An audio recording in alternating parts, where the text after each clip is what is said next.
Wait, what's happening? Hello? Hello? Hi, everyone. So I just came back from the kitchen, and there's a hype train. Thank you so much, friends. Thank you. That's really sweet. Samantha, oh my goodness, thank you so much for the sub. Woo, it's time for science. She says, hell yeah, it's science time. I don't know, it's not going to be good science, but I'll try my best. Anyways, hi. Also, hello, Sen. Hello. Thank you so much for the Prime sub. Very much appreciated. Oh no, what did TTS Nicole do to Sen's name? Oh jeez. Oh jeez. Oh, I apologize for TTS Nicole. She is trying her best, but she's struggling. Sledge, hello, darling. Welcome in. Hello, Indigo. Lovely to see you as well. Welcome. The power and science is amazing, says Indigo. Hell yeah. Yeah, both very weird, says Sen. TTS Nicole genuinely is trying her best, but, you know, she's just a little wombat. Turnip, thank you very much for the cleaning lurk. I hope you have a lovely lurk. I hope the cleaning goes well and is pleasant for you. Hell yeah. Hooray for evil science, says Samantha. I didn't say anything about evil science. It's just bad science, that's all. Oh, God. Sounded something like Phoenician. Oh, geez. I'm so sorry. Listen, TTS Nicole is trying her best, but she's just a little wombat, unfortunately. Anyways, here's what... No, not already. We just started. Okay, just 1 second, everybody. Let's see if I can get that to actually... I might have to restart the app. Hold up. Sorry. Now, it says it's connected. It says it's connected and I can see it. I don't know why y'all can't see it. Ah, jeez. I think I'm gonna have to... Hold up. Okay. Working on it. Sunshine. My monitor / spouse is looking at me. Fun, says Sledge. Hell yeah. Here's where Sandy's camera would be showing if it had a connection. I'm just gonna force quit out of the Camera Hub app. Go to a different screen and then reopen it. Maybe if I close that app and then go here and then go back into the app. My moderator / spouse is asking if I generally stick my phone in airplane mode. Generally, I mean, it's not... My phone isn't on the... What do you mean? It's not connecting via Wi-Fi. It's not that. Anyways, sorry, my moderator / spouse is suggesting things to me. It's fine. Thank you, sweetheart. Okay, no, now it wants to connect via... No, you're connected to the USB. Connect to the USB. Ugh. Sorry about this, everybody. This is a horrible start to stream. There we go. Now it's connected via USB, and you should be able to see it now. Yay! Okay, this is what you should be seeing. Hello. This is what we're doing today. It's a very silly stream, but I think we're gonna have fun here. I hope we're gonna have fun here. I've brought my coffee scale over from the kitchen so we can measure stuff out. And yeah, this is a slightly different stream because rather than just painting a picture, I'm actually painting paints today. I just thought it would be fun to kind of mess with colors and stuff and have a good time with it and hope that we get something cool by the end of it. Who knows? I realize my water cup is empty, so I'm going to go grab that real quick. Also, thank you so much, everybody, for the hype train. I very much appreciate it. You're all breathtaking. That's just really kind and nice. Thank you so much. Back in a second. Oh, beans. Oh, beans.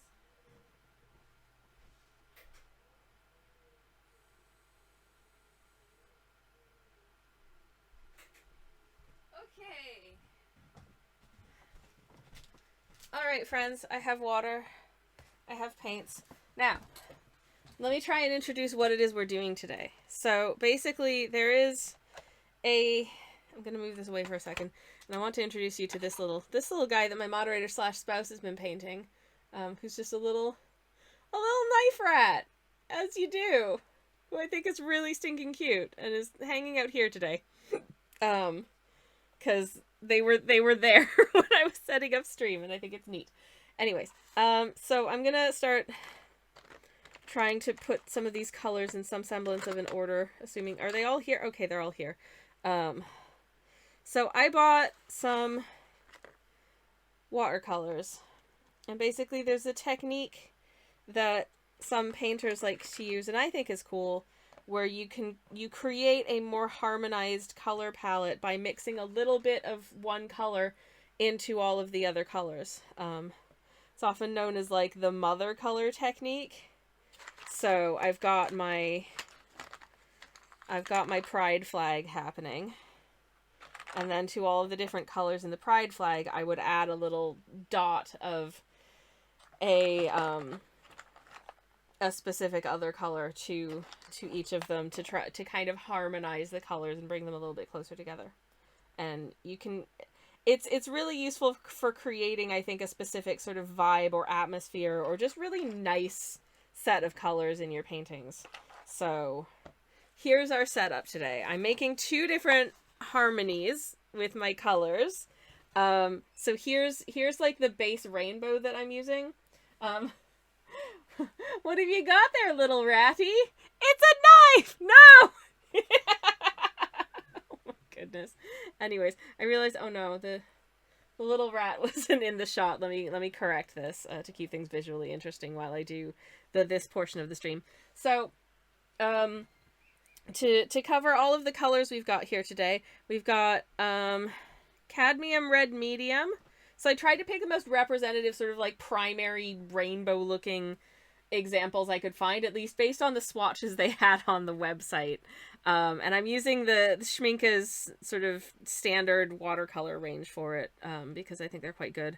And they all came in increments of 5 milliliters, which is super useful for me because I don't want big tubes for this. What if it all goes horribly wrong? Then I have way too much stuff. So anyways, so I chose cadmium red medium, chromium orange hue. So it's not actual chromium orange because that's toxic apparently.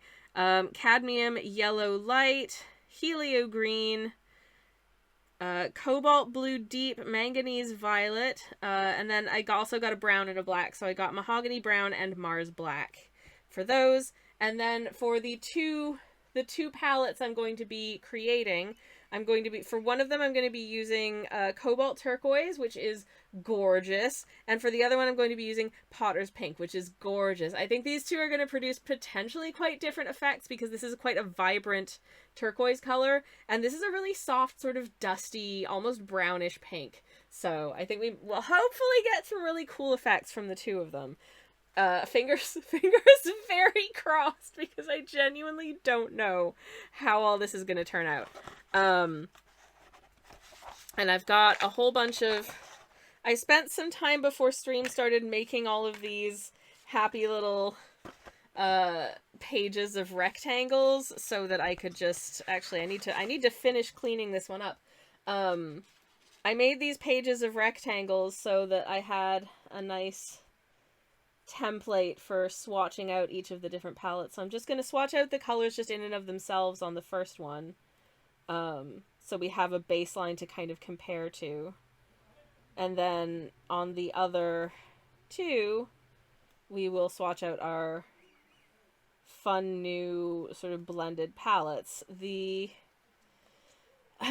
going to need some scrap paper or something on which to like do some tests in terms of figuring out what ratio I want to use, because one of the differences between when I've seen other people using this technique, they would just kind of blob out like a dot of this color to a blob of this color kind of thing, and I wanted to be a little bit more scientific. I wanted to actually establish like this is, if I want to create this color, I'm using, you know, like X number of grams of this to X number of grams of that, and I'm going to be using these, I'm going to be decanting them into these little half pans so I have like a set of them. And what's nice about these half pans is that they have a nice surface for like writing on, so I'll be able to write down what's in them, which will be really useful for me going forward, because otherwise I will forget and not know what's in them, and that's going to be heckin' useless to me when it comes to actually using these paints. Anyways, so that's that. Hopefully this will be interesting and fun. I don't know. but we'll try our best. Anyways, Kobe says, look at all those flavors. Don't they just look to... Okay, yeah, if this was a collection of sweets, which color would be your favorite? My favorite, almost invariably when it comes to, like, fruity sweets, is these two. Usually with this in a close third, but definitely these two are usually tied for first place. Assuming that they're lemon and orange, if they decide to, like, just throw a curveball and, like, this is banana, no, that's not, like, you know when you're expecting a lemon sweet and it's surprise banana? That's not okay. That's not okay. You need to advertise very heavily up front that it's going to be banana. So special thanks to, if anyone remembers Runts, there used to be sweets called Runts. I have no idea whether or not they're still made, but they were little sort of chalky, like crunchy candy sweets, but they were shaped like the fruits they were flavored as, so you knew that you were about to bite into the banana sweet because it looked like a banana, which is fantastic. Anyways. Oh, yeah, Savaloys to you too, Lino. How's it going? It's wonderful to see you, and welcome on in. Hello, hello, hello. I guess I should probably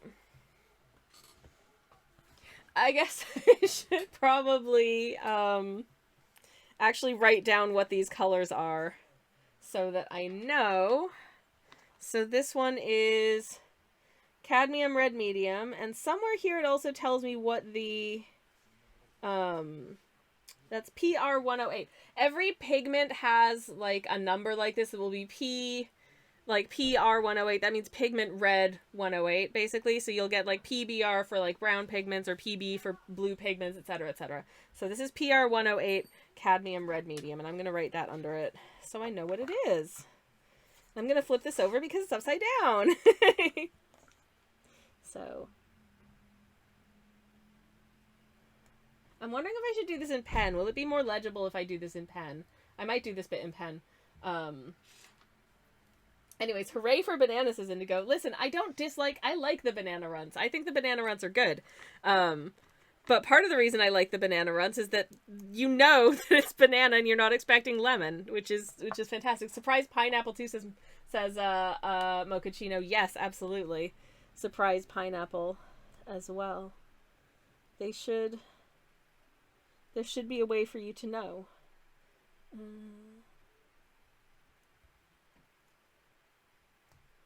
Cadmium red. Wow. My handwriting, she's bad. Maybe I should have done all of this handwriting ahead of time as well. I don't know. This is PO62. Okay. Pigment orange 62. Chromium orange hue.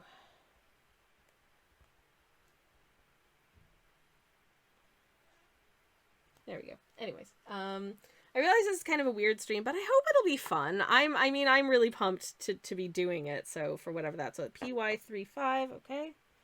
PY35, cadmium yellow light.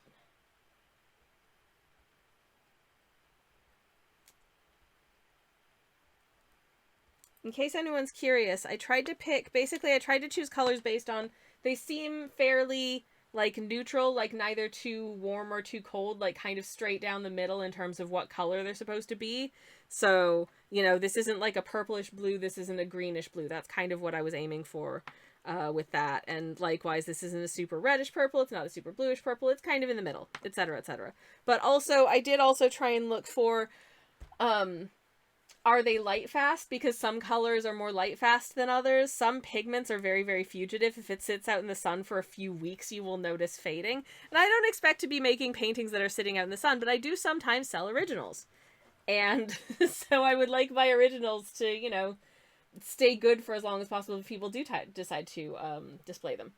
I would make those, but the flavors would be randomized, says Samantha, such that the only flavor, you know, it won't be the shape it is. Oh my goodness, that honestly, that could be kind of fun. Just like flavor roulette, or even, can you guess what the flavor is based on what it tastes like?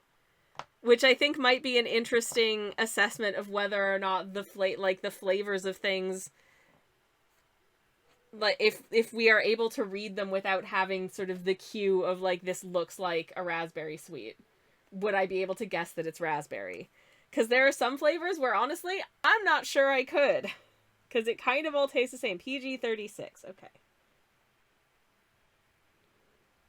PG-36. I realize my G's and my 6's look really similar, which is not great, but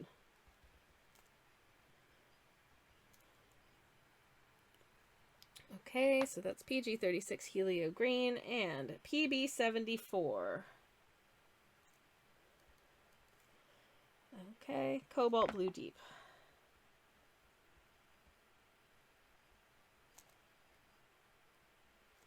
There we go.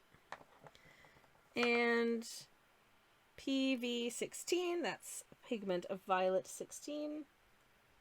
For some reason my hand is shaking today. But it's not my painting hand, so that's kind of okay. Hey, Silly, welcome on in. How are you doing? How's it going? It's lovely to see you. I was actually just, Samantha's randomized flavor thing reminded me of, there was a year when Skittles did like a campaign for Pride where they were like, Pride is the only rainbow that matters this month, and so if you bought a bag of Skittles, they were all just white. Hello? Hello? Sledge Callier cheered. X70. Pencil Funder. Babe! Sledge, my darling, thank you so much for the 70 biddies. Is that, did we hit our bits goal? Has the new pencil been funded? Oh my god. Oh my god, thank you so much. Oh my goodness. I'm having a mild emotion about that. In case anyone didn't know, there's a little just at the top, just at the top up there. There was a little goal set because my pencil is like an inch long. Apparently this is unacceptable, so I was suggested into setting up a new pencil fund. I can't believe the new pencil's been funded. Oh my goodness. I'm genuinely kind of emotional about that. Thank you. Samantha says, oh, I remember the rainbowless Skittles. It made it less stressful to try and make sure I was only eating one color. Oh my goodness. Oh my goodness, yeah. Terrible drawing time can continue, says Indigo. Terrible drawing time was never going anywhere. That is for sure. PBR 33. Mahogany Brown.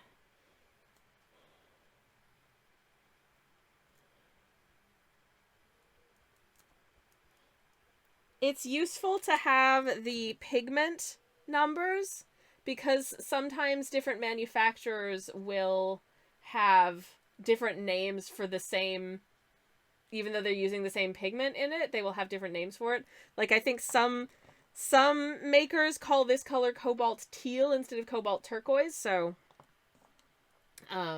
yeah. We can pick something up from LGC. Oh yes, London Graphic Center. That would be perfect. Hey, Fee Fleur, how's it going? It's lovely to see you. What are we up to today? We are doing some bad paint science. I'm going to be mixing two harmonized color palettes using this rainbow, and then mixing in either this as sort of an accent color into each of them, or this. So we're playing with paint basically today, which I hope will be neat and fun, but we shall see, I guess. PBK11 Mars Black.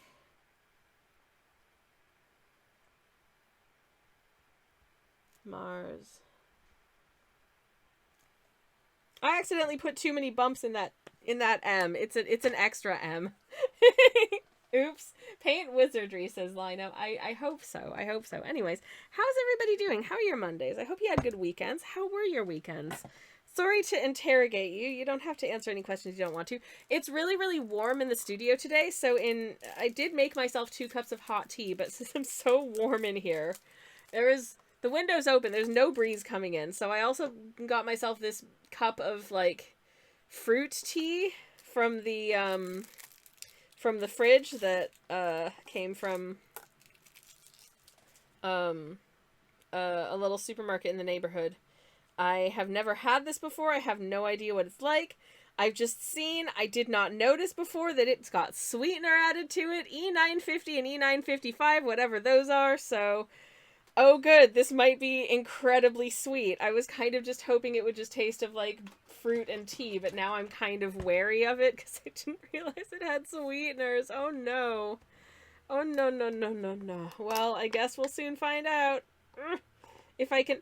Okay, I'm trying to stab the straw into the top of it, and it's not going very well, so I might not be able to drink this tea. Yay! Oh my god. Okay, there we go. There we go. Okay, I got it. I got it. I got it. All right, let's give it a try.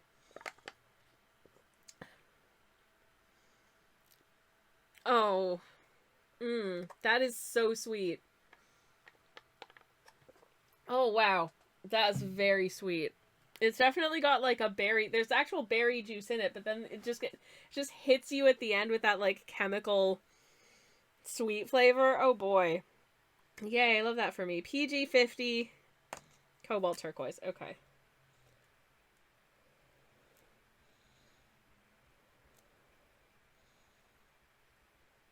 And I spelled turquoise correctly from memory without looking at it, which I feel very proud of. PR233 Potter's Pink, which I love Potter's Pink so much.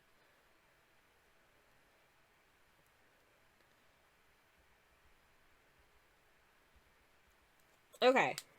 So this is just my sort of extremely basic, not doing anything funny with them first go. And what brush do I want to use for this? I think this brush is probably a good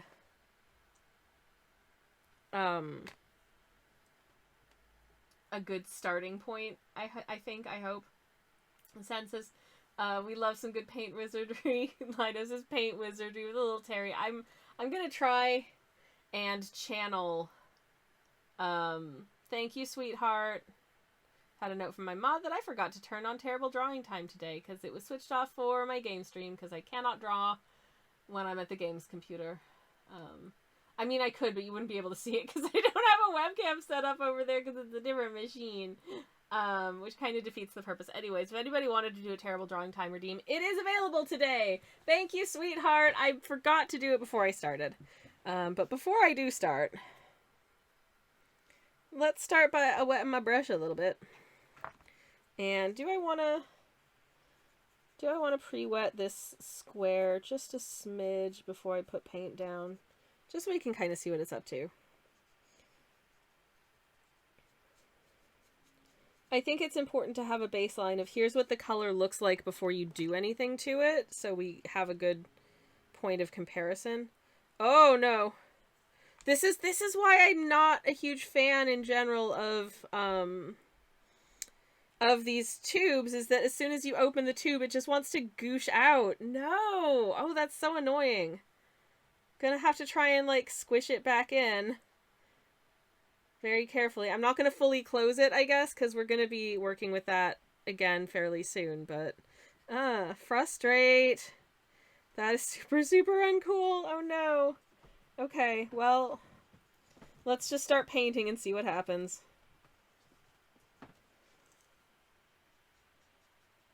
Hello, sunshine. My moderator spouse is here. Are you going to find a better place for your ratty friend to hang out? You want me to draw Knife Rat? I see. There's a terrible drawing time request on screen for Knife Rat. Okie dokie. Okay, this is a good color. It's got a nice sort of bloody brightness to it, which is fun. I don't use like liquid watercolors right out of the tube very often. It's not really my preference. I find that you just end up using more paint when you do. I don't know. It just seems like they run out faster. I don't know whether or not that's for realsies, but that's kind of how it feels to me anyways. But, so this is cadmium red light. It's got a nice sort of bloodness to it, I would say. Very pleasant.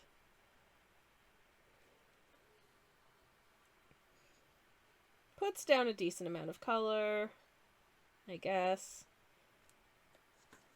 And looks kind of like that. Yay! Okay, we've got our red paint. It looks a little bit more orange on camera, but I find that at least my computer monitor seems to sometimes make a bit of a dog's breakfast of the colors, but hopefully you'll get enough of a representative feel for them that it'll be okay in the long run. Fuyu says, do you have a favorite brush? I have one that holds material, places and moves it so nicely, so I've cherished it for years. I think this might be my favorite brush, if I had to pick. There is... Okay, I was going to say one of my brushes is missing, but I think this one comes in a close second. These ones is sort of just general purpose, make things look good brushes, especially this one because it's got a really good point to it as well, so I can put down like quite a thick amount of paint or like a thick area, or I can do sort of more controlled, like precise, small little bits, but also this one in a close second for any like teeny tiny details and stuff is so good. All my homies hate watercolor tubes, says Mochaccino, right? Like, my intention of making a palette out of these paints is genuinely just to decant them all into these little half pans and then let them dry down and then do paintings with them.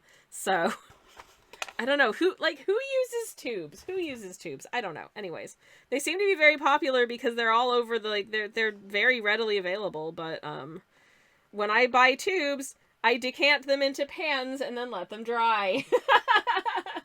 Anyways, there's a question. Do you prefer pans or tubes if you do watercolor painting, and why? I would be genuinely curious to know if anyone has spicy opinions about it. But first, we have to do a terrible drawing time. So let me introduce what the deal is with that. So terrible drawing time. I'm gonna have to just bundle up all of these tubes and just scooch them out of the way for a second, I think. Terrible drawing time is this thing we do here, whereby, for just 5,000 channel points, I've got 5 minutes or less to draw a character or concept of your choosing from memory or sight unseen on the terrible drawing canvas, which is this. As you can tell, that's a Moomin, it's a goblin, that's a newborn train being hatched out of its egg. That is the Pokemon Ampharos. This is a whale at the beach. You know, the usual. Normal, very normal stuff. And I've been asked to draw a knife rat, so I shall attempt to draw a knife rat, and I've got 5 minutes to do that. Anyways, for you, attention! Oh my Twitch god! user Never Sammy mind, Kelch. it's a Ray. Shoppers.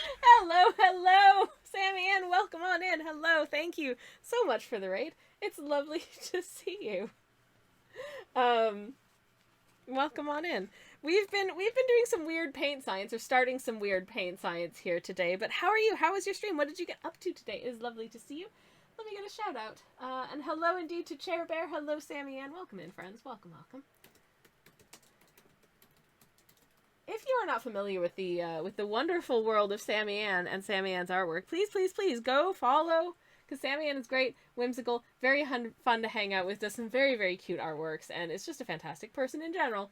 So, yeah, go do. Sammy is working on more. Oh, the jackalope bunnies. Oh, hell yeah. I've seen some work in progress of those on stream, and they are very, very, very cool. As always, if there's anything you want to share, I would love to go creep on your Instagram, or if you've got something that you've been working on that you would like to share with us, do let me know. I would love to share with the class. In the meantime, I should probably introduce myself. Hi, my name is Twitch user Sammy Kelch. I'm a variety streamer. I do cozy art streams on Mondays and Thursdays. I do cozy game streams on Fridays and sometimes on Sundays, but mostly Fridays. We are doing some weird paint science today, so instead of painting a scene, we are mixing some colors together and seeing what the heck happens. I don't know what's going to happen. You don't know what's going to happen. It is an adventure. And yeah, hopefully it goes well. I don't know. I genuinely don't know. But just in case anyone's curious, when I do finish actual artworks, they look a little something like this. This is something that I actually painted last year for Pride Month, but I shared it again yesterday because yesterday was International Non-Binary People's Day, and this is my non-beanie birdie. They are a wagtail, which is one of my favorite types of local bird. But their plumage is in the colors of the non-binary pride flag for all of my fellow non-beanie peeps. And indeed, burbs! And this is a little portrait I did recently of a little 1790s goblin lass, just being, I don't know, adorable, because I quite I quite like the idea of just putting goblins in like cute historical dress and doing portraits of them these days, because I think goblins are great. Anyways, and I'm right. Wagtail, so much tail, says Samantha. Tail for days, says Sen. Hell yeah. We came for the science and stayed for the art, says Sen. I mean, sure. I make tea into paint, says Sammy, and I'm definitely here for science. Yes, if you haven't seen the paintings that Sammy Ann does with tea, it's cool as heck. It is very, very cool as heck. I'm here for the science, says Sammy, and hell yeah. Hopefully, we will learn some interesting things as the stream goes on. I have no idea, but I guess we will find out. Anyways, let me get another shout out for Sammy Ann in the chat, because I can do 2 different flavors of shout out. And indeed, I have not attempted a tea painting in a very long time, but if you want to see some very cool examples of it, Sammy Ann's Instagram is a good place to look. For instance, I say finding something in the background. It's a sailor mermaid! And it's made out of tea. How cool is that? This is, a little late for mermaid, but just in time for Pride Month. Hell yeah. Listen, no matter what they said in the English dub, we all know that they're dating. This is Sailor Uranus painted in Earl Grey, which is very, very cool indeed. And it's her girlfriend! Yay, Sailor Neptune! In blue butterfly pea flower tape with a grain or 2 of baking soda, which, amazing. Love that messing. That again, very much science, because the blue butterfly tea, its color changes depending on whether you add an acidic or a basic ingredient to it. So it will go like violet if you add say an acid like lemon juice, but then it will go sort of like more greeny gray situation if you add something basic like a bicarbonate of soda, which is very heckin' cool. I love to see it. So hell yeah. Cousin, girlfriend, same difference to the dubbers. That's, honestly, they just made it creepy. All they did was make it creepy. Anyways. If painting with tea, then drink your paint water becomes extra delicious, says Lino. That's the only time that it's allowed, I think. And so yeah, this is their super cool paintings. I wholeheartedly agree. Again, if you're not following Sammy Ann, you should go do that, because Sammy Ann does cool art and is a cool person. So there you have it. I have a terrible drawing time redeemed to paint. I have to paint the Knife Rat, which is a little Warhammer figure that was here next to the stream, keeping me company, that my moderator / spouse painted recently, but has gone away, so I have to try and remember what it looked like. Oh no! Absolutely no pressure at all, and I'm definitely not scared to do it. Oh, beans. Okay, well, let me set my clock for 5 minutes. So I've got 5 minutes on the clock now to paint a Knife Rat from memory. Let's see how I can do. Just be glad they never dubbed the final series of the Sailor Moon anime, because that gets even more queer. Oh, Kobe, I remember. Is that the one with like the gender fluid sailor friends?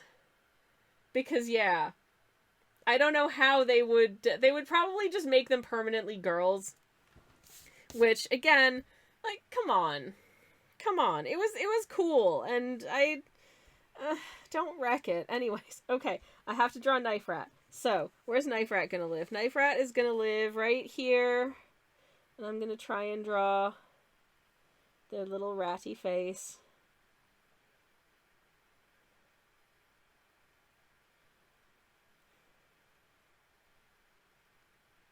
Yeah. They've got little rat teeths. And little rat ears.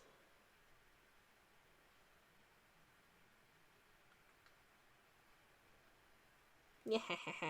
I'm giving them little Angie eyebrows because they've got a knife.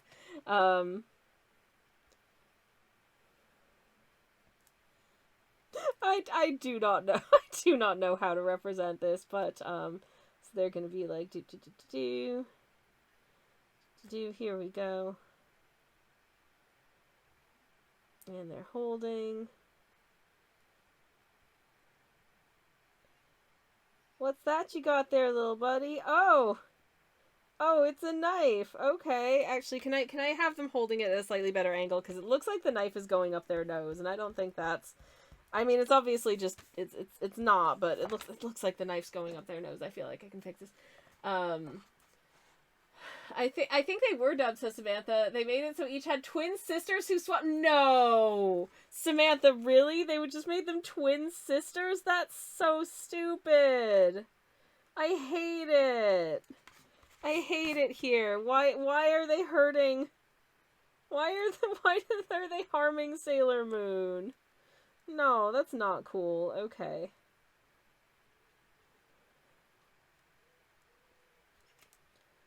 There we go. And they're holding. It's a knife. I don't know if this is the appropriate type of knife, but hey. It is now. Okay. Oh, lovely. That's a beautiful little blade you got there, little buddy. And then in their other hand, you can see they're holding onto their little shield. Like so. And there's like a little grabby handle for that on the back of their shield. Very cool. And they were probably wearing something, but I don't remember what they were wearing. So I'm going to give them some nice, happy little rat feet. Happy little rat feet. And then a nice twirly little rat tail. Oh, what an absolute friend this is turning out to be. I'm going to put them in a little cloak, though, because I think they were wearing some kind of little cloak. And then just have the tail kind of sticking out the back of the cloak. Oh, goodness gracious. Is this good? No. Is it? It is what it is. There we go. Okay, so the tail is kind of awkwardly sticking out the back of the cloak. There we go. And, I don't remember if they were wearing clothes, but I'm going to put them in a little rat tunic and some little rat knee breeches, because I think it's fun. And did they have little rat boots? I don't know if they have little rat boots, but let's give them little rat boots as well. Oh, bless. Okay, Knife Rat is looking pretty happy, I think. I mean, they can wear what they want or nothing at all. So who's gonna argue with them because they have a knife, says Sludge. Oh my god, you're right. His name is Ratatouille, says Indigo. Oh, bless. That's adorable. Anyways, there we go. I figure they've seen some combat, so I'm gonna get some little wear and tear on their garments. Timer's going. I have to stop now. So here, Sledge, my darling, this is my Knife Rat drawing. Come on, come into focus. There you go. It's Knife Rat. I hope you're happy. That was really fun. I hope it's okay. Anyways, okay, let me catch up with chat now. Thank you, says Sledge. Yay, I'm glad you approve. Alright. So, a knife? No! says Kobe. Yup. Indeed. Okay, so we can compare. This is the original Knife Rat. I feel like all things considered, I did not that bad. What do you think, sweetheart? I mean, it's got a shield. It's got a shield. I remembered it had a shield, and it was wearing clothes, and I gave it some clothes. Yeah. And a little tail, so yeah. I mean, there's no boots, but... Knife Rat. Yeah, I gave it shoes, because I can. Silly wants me to hydrate. Okay, I will drink some of this weird tea. Thank you. Okay, let me catch up with chat, because I missed a lot of chat. Also, sweetheart, let me hold your hand, because I love you. Thank you. Anyways. Right. Okay. So I feel like I missed a lot of chit chat. So let me get back to it. But yeah, Samantha says, change literally nothing about their interactions except to make them cousins, changing them from lesbians to incestuous lesbians. Great job protecting children's innocent minds, I guess. Oh my god. Sledge says, ratty, ratty, rat, rats. I wholeheartedly agree. Mochaccino says, is that sweaty Iggy Stardust with a baby? It is. It is indeed. I can't remember exactly. It was like... It was some sort of... I can't remember exactly what the prompt was, but it was something like a hot Aladdin dad or something. And so my brain went to David Bowie's Aladdin Sane Thing album cover, and I made him a dad, and then I made him hot, so he's sweaty, and there he is, and he's running. It's somewhere in the Discord, I believe. I don't totally remember what the reference was. I think it was a reference to like a YouTube video. Anyways, Sammy Ann says, super happy to see the pencil goal has been hit. So when this one can no longer be sharpened, it can be retired on a nice pedestal for all its hard work, and it will be, and we will get a new pencil because we met that goal. Thank you so much to my wonderful community for helping me reach the goal. I really appreciate it. Samantha says, I read that one. That was about the twin sisters, which is terrible. Sen says, in the German Naruto, because they wanted to show it in the afternoon, they censored stuff, blood, nudity, also people didn't die, they just hid. Aw, jeez. Oh my goodness. They were just, you know, they could have just said they fainted. That's what Pokemon does. Turnip says, I watched a dubbed anime once, Blue Sub 6, I think, that censored the main guy smoking by changing the cigarettes to toothpicks. You'd never know. You'd never know the difference. Now just remember the original One Piece dub. Oh, was it interesting? Oh boy. Oh no, I hided, not expired. No, says Sammy. Yeah, exactly. Aw, Ratatouille, so stinking cute.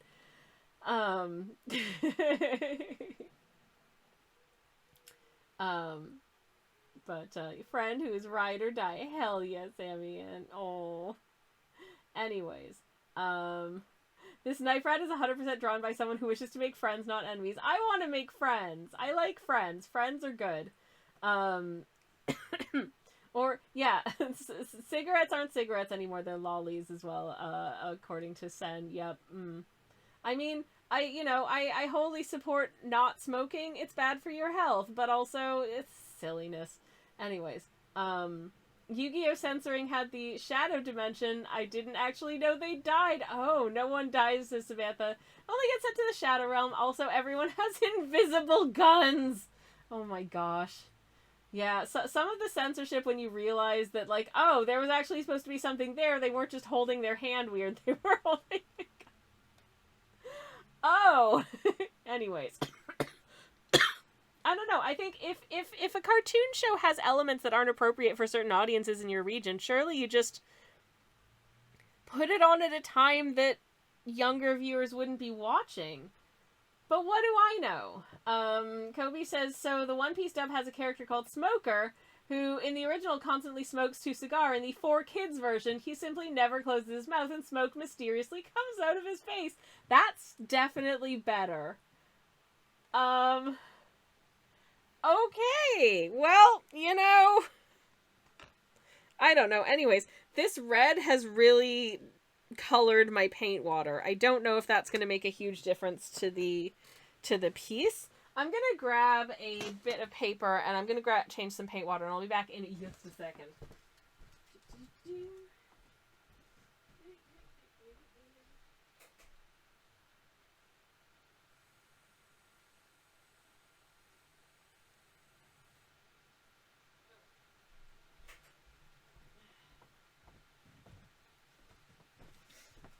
Okay, I'm hoping that the orange and yellow will be a little bit more chill so I don't need to change the water again. I should have somewhere here. Haha!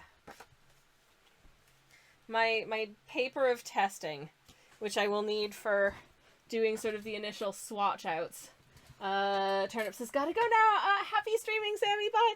Thank you so much for hanging out, Turnip, and have a lovely rest of your day. Thank you very much indeed for stopping by. It was lovely to see you. Have a good one. Okay, it's orange time. Chromium orange hue. There's still some red in my paintbrush. Oh no. Get clean, get clean, get clean. Get clean. Okay. I think that's done it, but it's left a very, very slight pink tint to the water I put down on that swatch. So, is it still doing it? It's sort of... Oh, that's really annoying. It sort of is. How much do I have to clean you for you to not be red? Uh-oh. Is this cadmium red really sticky? No. Okay. I think I got it. That looks clean enough. Okay, so hopefully this one isn't going to burst as much. This one is not bursting as much as the red one did. Okay, I'm just going to pressy downy there. Get a nice little glob of the orange. And close that back up. Oh man, the red literally, it leaked so much you can see it's like leaking out the side of the lid there. That's so gross. I'm not a fan of using tubes.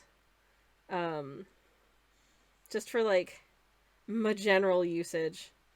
Not really my bag. But needs must when you want to mix up Oh! This is bold. This is a nice, bright, I think a fairly straight ahead, like middle orange, which is exactly what I was hoping for from this orange color. And now probably my brush is super full of orange paint. But that's a really nice looking orange. I think it looks really good. It's got not, like, this one doesn't have a super amount of texture. This one has maybe a little bit more texture. Sammy Ann, thank you so much for the lurk. Call that paintbrush Lady Macbeth. Out, damn spot, says Samantha. Oh my goodness. But anyways, yes, thank you so much again for the raid, Sammy Ann. I really appreciate it. Have a lovely, lovely lurk. Out, I say, says Sen. Yeah, hell yeah. Out, damn spot. I played Mr. Macbeth once. When I was in like middle school, but because it was like a middle school production of Macbeth, we weren't using like the actual original script. I've got another terrible drawing time. Okay, well, we're 2 colors in and we're under an hour into stream. I feel like that's a success. Mawile. I need to draw Mawile. I don't know what that is. I'm gonna go out on a limb and guess that it's maybe either an anime character or a Pokemon, but I don't know. So I'm just gonna run on vibes. And we could end up with literally anything because the name does not give me a lot to go off of. Pokemon, I think, says Sen, sounds Pokemon. It sounds like a Pokemon. I agree. So Pokemon are anime characters technically, says Samantha. This is also true.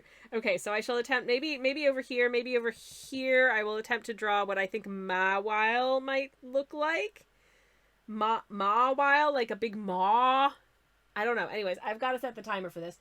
I guess I should introduce for anyone who's come in since the last terrible drawing time. Once again, for 5,000 channel points, I've got 5 minutes or less to draw a character or concept of your choosing from memory or sight unseen. In this case, oh, little boy.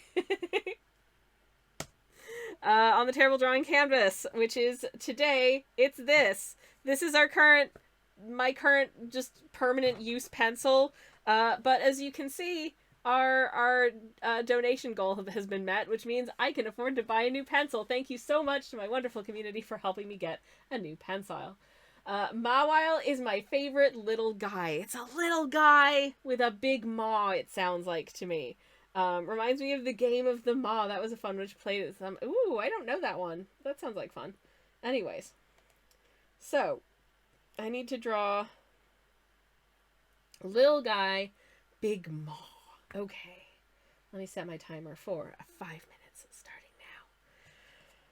Oh boy, how is this gonna shake out? Okay, so I'm gonna try and I'm gonna try and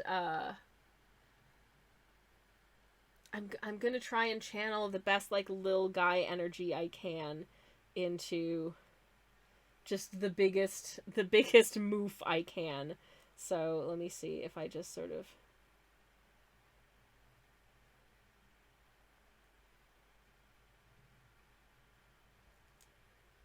no, how's this gonna go? Hold up. I'm trying to remember. I'm trying to think of like what a Muppet's mouth looks like, but make it even bigger, kind of thing. How does the perspective on that work? Okay, so if I kind of go like this again, and it kind of goes like that, and then.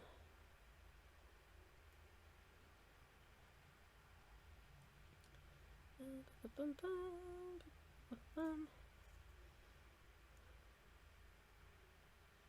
then you kind of gotta.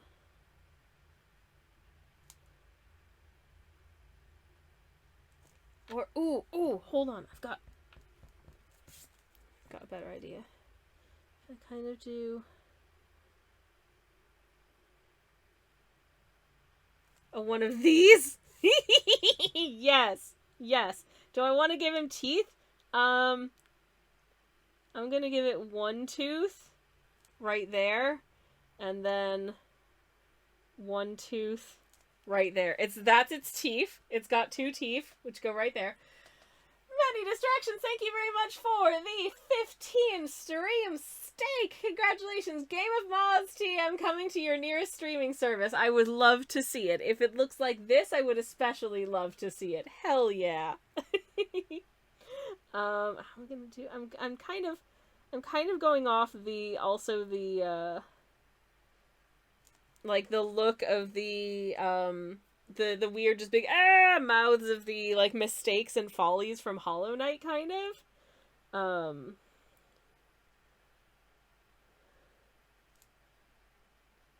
But how ridiculous can I make this little guy?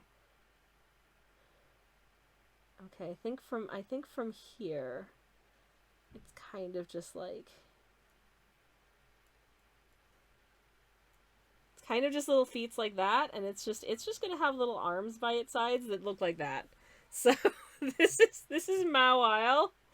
And I want to do something else to give it sort of like, I don't know, some Pokemon design flair. So maybe what I'll do is kind of give it some little like polka dots on its flesh, just to make it interesting. Just to keep things fun. Especially maybe sort of on the back here. Like so. Actually, maybe more so on the back than on the snoots. So maybe if I get rid of the snoot spots and just have like some little freckles that you can see on its back coming around the side. I like that. I think that's really cute. Yeah, I don't know. I feel like this is a Pokemon that just swallows you whole, but instead of just entering into the Mawile's tummy, you just end up in like, it just sends you to like a different dimension. Maybe like a randomized different dimension. That would be fun. Lurking while spinning outside says Lunar, have a lovely spinny time. Thank you so much for the lurk. Thank you. I hope you have a good one. And I shall continue shading in this Mawile, which I don't know. I feel like this is a guy. I feel like this is just a little guy. I feel like this is the Pokemon Mawile, and if you disagree, then you're wrong. If the Pokemon Company disagrees, the Pokemon Company is wrong. I don't know what to tell you. Them's the situation now. Because I said so. Because I actually quite like this little guy. His mouth makes no sense. Don't question it. You're so right, silly. I cannot wait to find out what this little guy actually looks like. There's 4 seconds left on the clock, so I think I'm gonna call it there. But I'm gonna... stop the timer. Okay, so I'm gonna now, sight unseen by y'all, I'm gonna pull up Mawile, the Pokemon, and find a reasonably sized res of photo. That's a tiny res photo. Let's see if I can embiggen it. That's somewhat embiggened. Okay, so I can do a nice compare and contrast. So, I've now seen what the actual Mawile looks like. This is my take on Mawile, and this is the actual one. How did I do? At least I recognize that it has a big old maw, because this is a confusing creature. I can't tell which is the front end of it, because it kind of looks like it has a mouth on the back of its head. What a fun creature. Is this one of those ones where it's like kind of trying to throw you off the scent by like, oh no, this is my little face. Ignore the giant teeth back there. That's just my ears or something. It does indeed have a mouth on the back of its head, says Samantha. That's really heckin' cool. That is really heckin' cool. Chomps you down into the shadow realm, says Samantha. Yeah! Mawile used Trick Room. Yes, perfect. I think you'll love Mawile, says Silly. I do. This is a fun character. This is a very, very fun character. I love it. Now I have to find a different mon, says Indigo. Hell yeah. This is very fun. I enjoyed drawing that guy. I like my version of it too, I have to say. But I really like the canon version as well. That's really, really fun. It's very cute from the front, says Silly. Hell yeah, very cute. It stands facing its trainer with the mouth facing the enemy. That's so cool! It has the most detailed back sprite because it shows it from the front. That is amazing. Truly amazing. I love it. Thank you so much for sharing this another new Pokemon for my knowledge. Say goodbye to the this stream's variant of Mawile. Joining at Ampharos. And what was the name of this one? What was the actual name of this one? I forget the name of this one, but you know the one. You know the one. It's the mushroom. Breloom. That's it. Thank you. Joining Ampharos and Breloom on my collection of weird regional variants of Pokemons that look nothing like their vanilla versions. Because why not? Okay. That was really fun. Thank you so much, and I hope you are happy. Would you like to see what cadmium yellow light looks like? We're secretly making Sammy create a fan region. Oh my god, imagine if any of these designs were actual Pokemons. They would be so cursed. They would be so cursed though, but that's so funny. Okay, don't explode. Wow, yellow is not exploding at all. Very impressive. I might actually have to kind of try and coax it out. What's going on? Cadmium yellow light. You don't want to come out with the tube. I don't want to squeeze too hard because I don't want to make too much of it appear all at once, but it has just disappeared right up into the... Is there any paint in here? Uh-oh. Eventually you'll have drawn all 151 plus Pokemon. There are a crazy number of Pokemon. Oh my god. Many distractions headcanon. Your Mawile is from an undiscovered region in the Pokemon world. Amazing. I want this region to exist because I think I like the way that mine turned out. Should it be canon? No, definitely not. No, I'm squeezing quite hard and no paint is coming out. Did I get a Duff tube? Ruh-roh. I kind of need this to work. Okay, there we go. I literally just want to put down like a dot. Okay. I have put down a dot of yellow paint. And now I'm going to seal it back up. Oakley dokleys. Let's go again. So I'm pre-wetting the paper a little bit. Because I also want to see whether or not these are granulating pigments, because some pigments are and some pigments are not. And it's helpful to pre-wet your paper to really see whether or not a paint will granulate. I don't think there's a lot of granulating yellow pigments, to be fair, so it's probably going to be fairly non-granulating. But it's a really nice yellow. And also, crucially, it's a fairly light-fast yellow. I think most of these have none of these paints have less than a 4 out of 5 light fastness rating.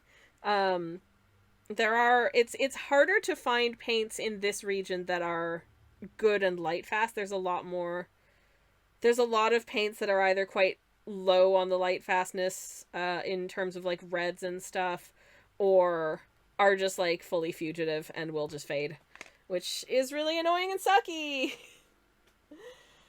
Anyways, Indigo says, maybe Sammy should draw a Generation 1 Mon.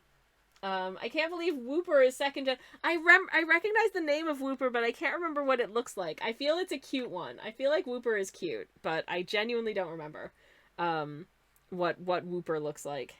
Okay, is this how stained is this paint water, and can I just go ahead and start it on? Actually, that's not that stained. I think we're okay. Because yellow is such a light color. I think we can just continue on with the same paint water and put down our Helio Green, which is our next one. Will it explode when I open the Wooper? Is whoopin' cute. I feel like I'm not allowed to look up what Pokemons look like anymore, just in case someone wants a terrible drawing time one on me. Oh, getting a little separation here between the pigment and the binder at the top. That might just be on the end of the tube, though, so... Interesting. I was telling my mother about my plans to do this project yesterday, and she's like, oh, so are you getting pigments and stuff? And I'm like, no. I'm just getting tubes of paint. I just don't feel like I have the time in my life at this point to be messing with actually just buying like the wholly unmixed pigments and blending them with my own like gum arabic and this doesn't seem very heavily pigmented, but I think that might be because there was just like a weird sort of glob of unmixed binder at the top of the tube, so I'm not sure if that's representative, because that feels really lightly pigmented and washed out compared to the other ones, but maybe also the paper was a little bit wetter. I'm just not sure. Requesting Clodsire next. Ooh, okay. I'm looking forward to that. I will forget that for now because my memory is bad. So I don't get to brainstorm what I think Clodsire might look like before it's time. Because it's already giving me ideas. Pooper is poopin' cute, says Indigo. Oh my god. I don't think that's a real Pokemon, and I'm not going to look it up. Pikmin, says, yes, this paint doesn't seem to have a lot of Pikmin, weirdly enough. I feel like bright greens can be weirdly pigmented, says Mochaccino. Yeah, I was considering getting Viridian for this, actually. But I want to get Viridian to do a different weird paint science. There is a paint color that's made by Daniel Smith Paints. It's really, really popular, but one of the pigments they use in it is a fugitive pigment, so it's not light fast. So basically you end up with this interesting sort of like purpley gray color that's got a lot of dimension to it, but after a year of like moderate exposure to light, it basically turns teal because the red pigment in it just completely fades out because they used a fugitive red. So I wanted to try creating something close to that, but with a light fast red pigment. And one of the colors I was going to use was Viridian, Ultramarine, and then I think possibly Magenta, but I can't remember. Hi, Ice Cream Person. Oh, did you hear the ice cream van go past? Yeah, sorry about that. I wish I had ice cream right now. I think we just finished. I say we just finished. I haven't had any of that ice cream. But never mind. I don't mind. I don't crave ice cream every single day. So that's okay. I do have yogurt. I could have yogurt if I wanted to have yogurt. But anyways, yeah, I don't know whether or not this Helio Green is just not very pigmented, or if it is just, that the top of the tube was kind of weird. I haven't the foggiest, but never mind. We're going to continue on with our Cobalt Blue Deep, which sounds like it should have a good amount of pigment to it because it is being advertised as a deep blue and it is leaking out of the tube. So let's just put the lid on real nice and loosely for now. Pick up some paint water and see how it looks. This is quite okay. This is very transparent as well. This is definitely more transparent than the yellow was. It's about as transparent as the... Maybe my brush is just wetter. But I would say it's about as transparent as the Helio Green. It's much more granular than any of the other colors we've had so far. Look at that texture that's forming. Oh no, oh no. This is why I don't like tube paints. It's getting all messy. I don't like it. Okay, I've just dotted out a little bit more paint to see if I can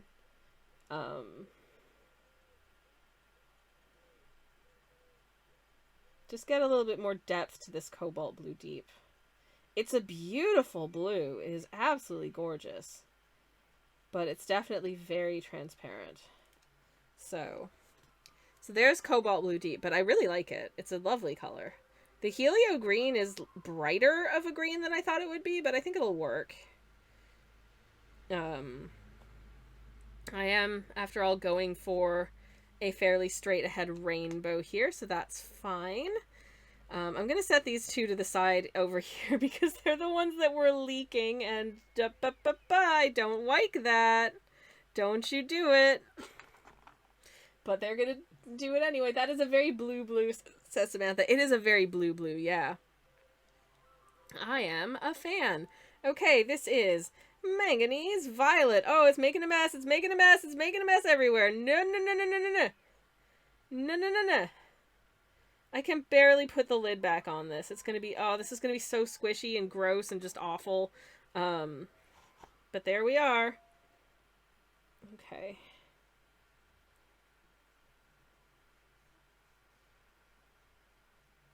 Get that a little bit wet. Dry up my brush a little bit. And we'll pick up some of this Manganese Violet. Okay, this is also very transparent, but ooh. It's pretty. This is actually a slightly redder violet than I thought it would be. It looks to be a redder violet than the tube makes it look. Like, if you look at the color match there, this is definitely bluer than it's showing up here, which is interesting. Is it bad? Do I think that'll be a bad thing? Not necessarily, but just a good thing to be aware of, I think, at this stage in the doing. And then we just got brown and black, and then our mom colors. So I'm going to start putting some of these back in the box just to get them out of the way. So I've got a little bit more space to work with here. Actually, this one was... I'm leaving out the ones that were leaking because I don't want them to leak into the box. Okay, here is Mahogany Brown. Lunar says, I'm lurking to just mention, you should not Google Pokemons for totally no reason at all. And I'm not waiting for a cooldown to end. Okay, Lunar. I wasn't going to Google Pokemons anyways, because that detracts from the fun. But do bear in mind, I have played one Pokemon game, so I'm not entirely ignorant to Pokemons in general. A lot of Pokemons, yes. But I have seen some of them. But then, how good is my memory? Well, it's like the opposite of photographic. So, honestly, asking me to draw something from memory is also potentially going to yield some pretty crappy results. So, you know, there's also that. Anyways, let's pick up some brown. This brown is so pretty. It's really nice and rich. And I like it a lot.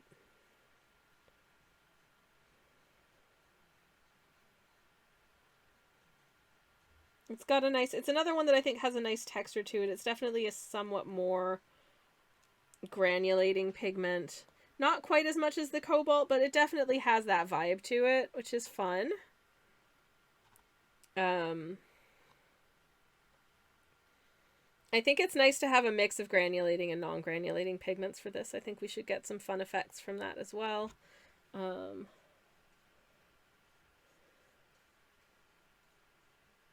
now it's time for Mars Black, which hopefully will more or less just look black or at least dark gray. We shall see.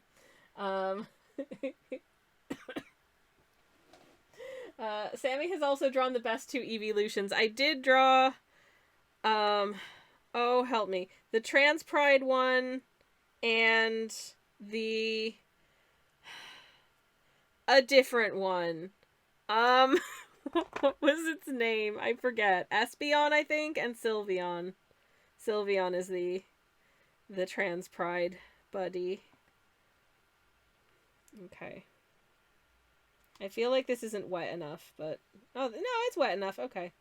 Alright. We did okay. Oh, this is very, like, grainy. I can see the texture of it as it plops down. It is a slightly warm black, I would say, though I'm not the best evaluator of whether or not a black is warm or cool or fully neutral. But it's definitely a black paint. So I'm happy with that.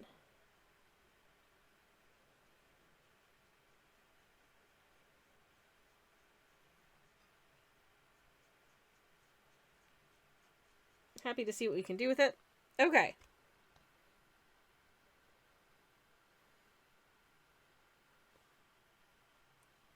So these, I guess, are the colors that we are working with, such as they are. And then I'm gonna pop in our mix in colors here.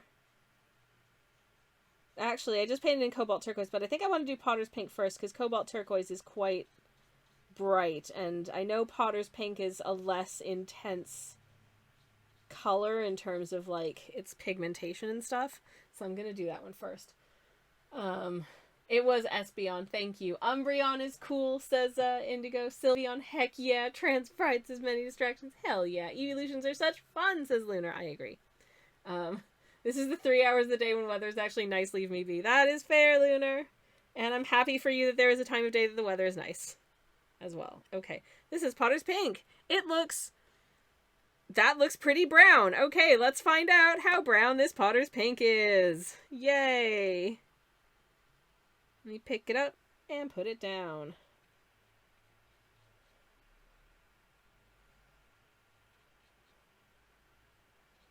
Just wet that out a little bit. Ooh. It's so hecking pretty. I love this color, I really do. It is quite light, it is quite transparent. I'm not using a ton of it. But I'm hoping that what it will be is a super cool mix-in for modifying the other colors. I hope, I really do. Okay, let me clean off my brush again. And our last one will be the Cobalted Turquoise.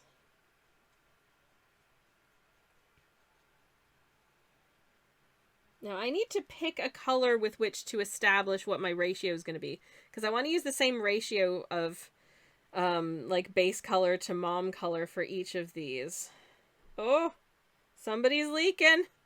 Somebody's leaking. Uh-oh, but look how bright this is compared to the Potter's Pink. I'm hoping we'll be able to get two sort of really interesting, cool effects between the two of them. We'll see what that will be when we get to it. But, like, y'all, this is definitely a very strongly pigmented color. Like, I did not need much to get some brightness. So I think these two palettes are going to have very different vibes. If nothing else than for that reason. Like, damn, look at that. It's wild. But yeah, so these are the colors that we're working with. I'm excited. Gotta love lesbian, says Indigo. Hell yeah. San says Samantha and I have the same Leafeon shirt that's super cute. Oh, very, very cute. Umbreon is cool, says Samantha. I have a soft spot for the Espeon Umbreon combo thanks to Coliseum. Oh, bless. Good for them. If I get hold of a time machine, I'm going to go back and make each Eevee evolution use a different pride flag as its color palette. I would love to see that. I would love to see that very much. Thank you for your service. That would be super rad. Anyways, these are our colors. Yay. I think my tea has gone stone cold now, so I'm going to take a sip. I did make myself it is a chai with chocolate, because I'm fancy.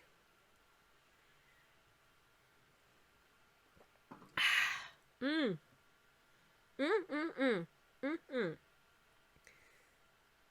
If there's one thing that's better than a really good masala chai, it's a really good masala chai with chocolate.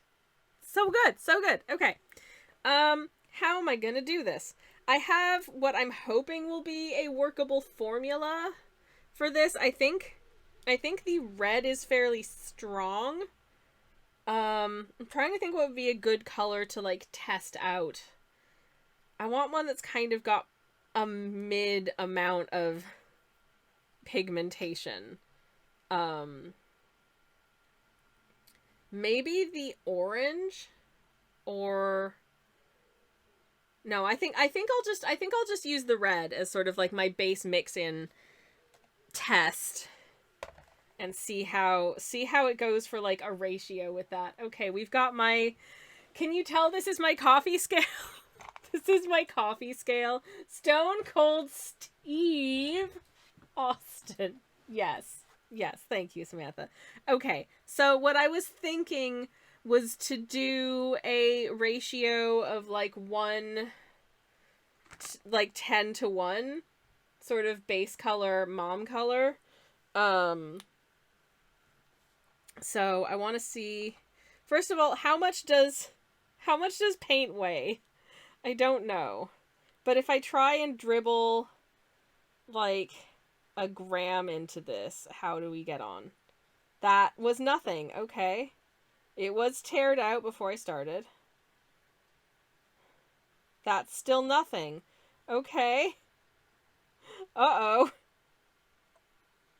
This may be harder than I thought. How does this not weigh anything? My scale is not changing. Oh no. My scale's working. Okay, now there's not, it said there was not 0.2 of a gram, and now there's not of a gram again. Okay. I'm gonna take that off. We can't actually see the weights. I'm gonna pop that on. You can't see the weights. I don't think it'll fit on the screen. Okay, I'm trying my best. At least you can see me squeezing paints. Okay, so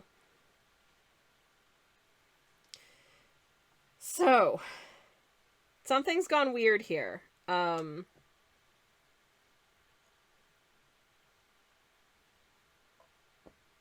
Because the weight was not, it started with 0 and then it didn't change. Which weighs more, a gram of paint or a gram of feathers, says Samantha. Oh, geez. I'm not sure what to do now, because I've definitely squeezed out an amount of paint into here, and it hasn't actually registered any number. But when I take that off and I put this on, it says it's negative 0.9 of a gram. So maybe if assuming that these all weigh the same, and let me just grab a handful of them. Yep, okay. The same. Okay, so.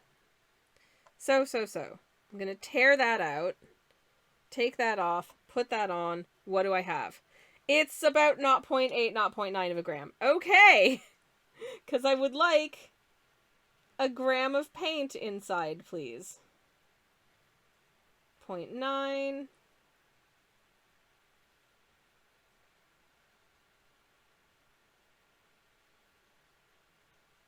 0.9.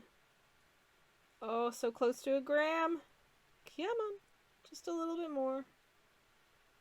I just kind of smush that on the side. Yep, that's not doing anything. Oh no, are these amounts so... These amounts shouldn't be so few that it's not registering. Okay, we have 1 gram of paint. Fabulous. And this is so messy. I do not like how messy it is. But, so, to this 1 gram, I'm going to tear out my measurement again. I'm going to open up my Potter's Pink, and I'm going to very carefully, to this, squeeze out. Just keep squeezing until it registers 0.1 of a gram. Please. Please register 0.1 of a gram. Oh my god. I'm kind of tipping it down the side so that I don't get, oh,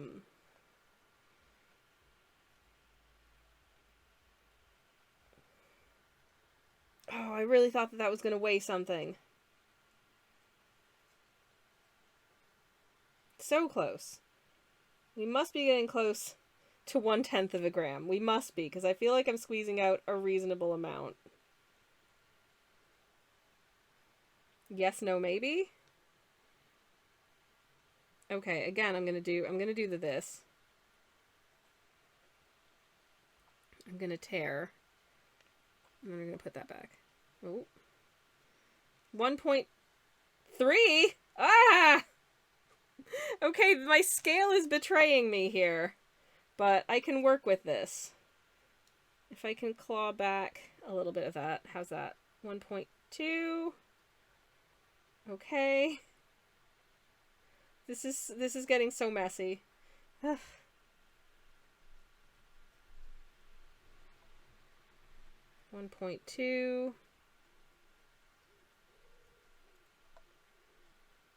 Is my scale failing me here? Because now it says it's 1.2.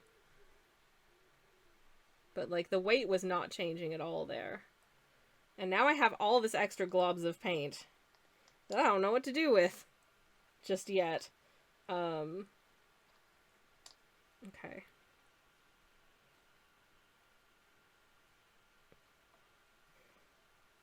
Okay, that's, like, on the cusp, I think.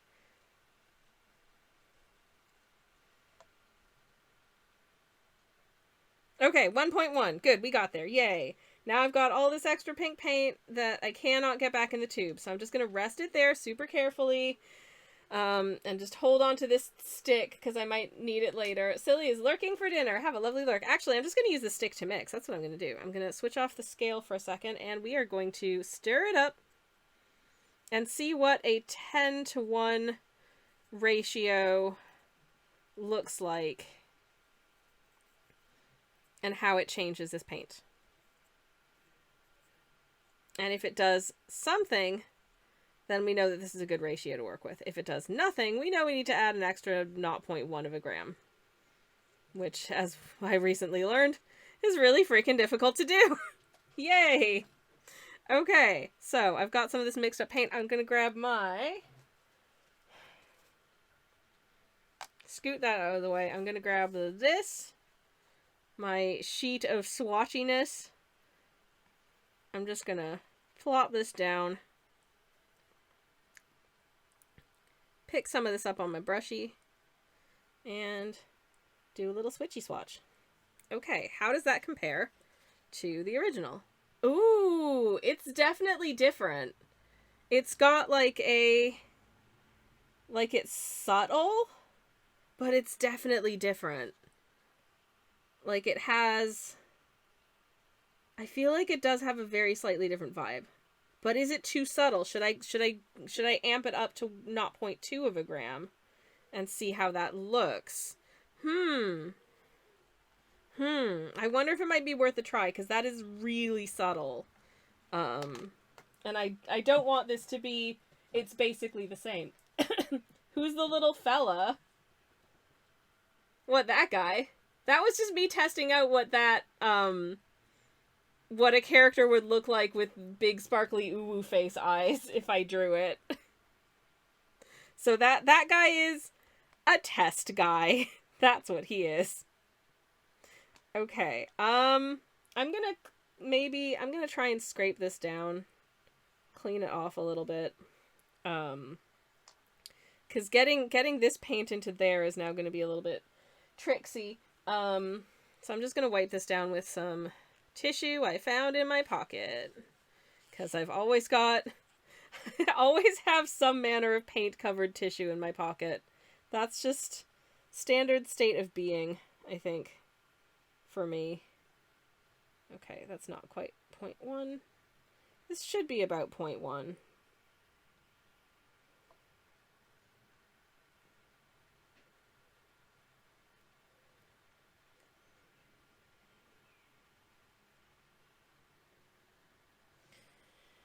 Alright, it's once again really not wanting to change, so what I'm going to do, pop that on. That's minus 1.2. Okay, so we did it. 1.2. Great.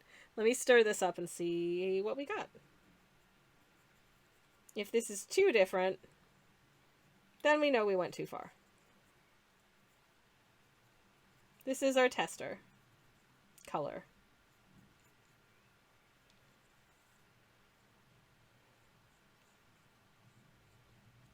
So far, in and of itself, looks red. Let me clean off my brushy. And then we will... It is gently raining outside. I don't know if you can hear that, but it's real cozy. Maximum cozy.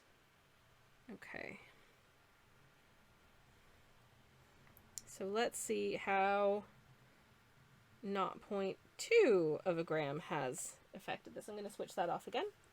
And we're going to swatch.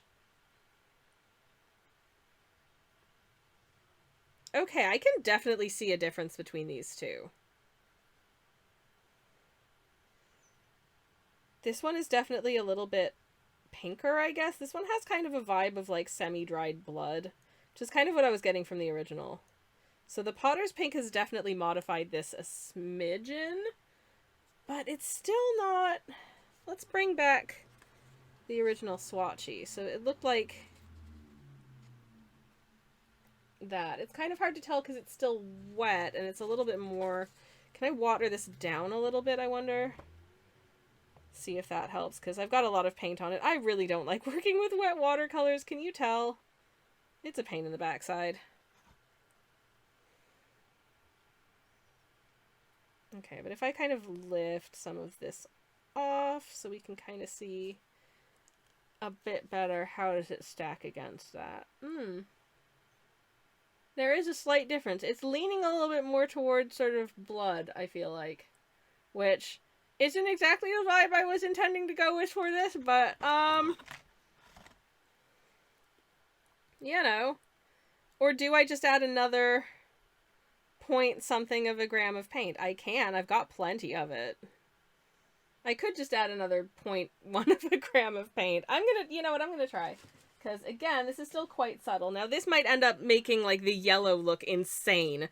And this method is terrible. And I've made a horrible mistake. I don't know. I just don't know. But that's science for you, I guess. Okie dokie.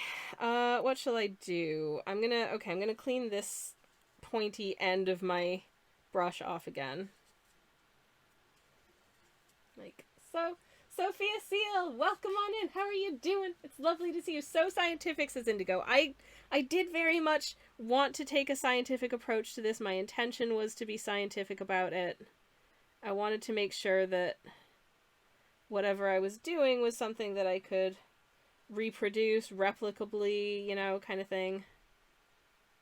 But it turns out that if you're measuring in 0.1s of a gram, this scale is not great at registering that in the first instance. So I'm gonna try these three globs.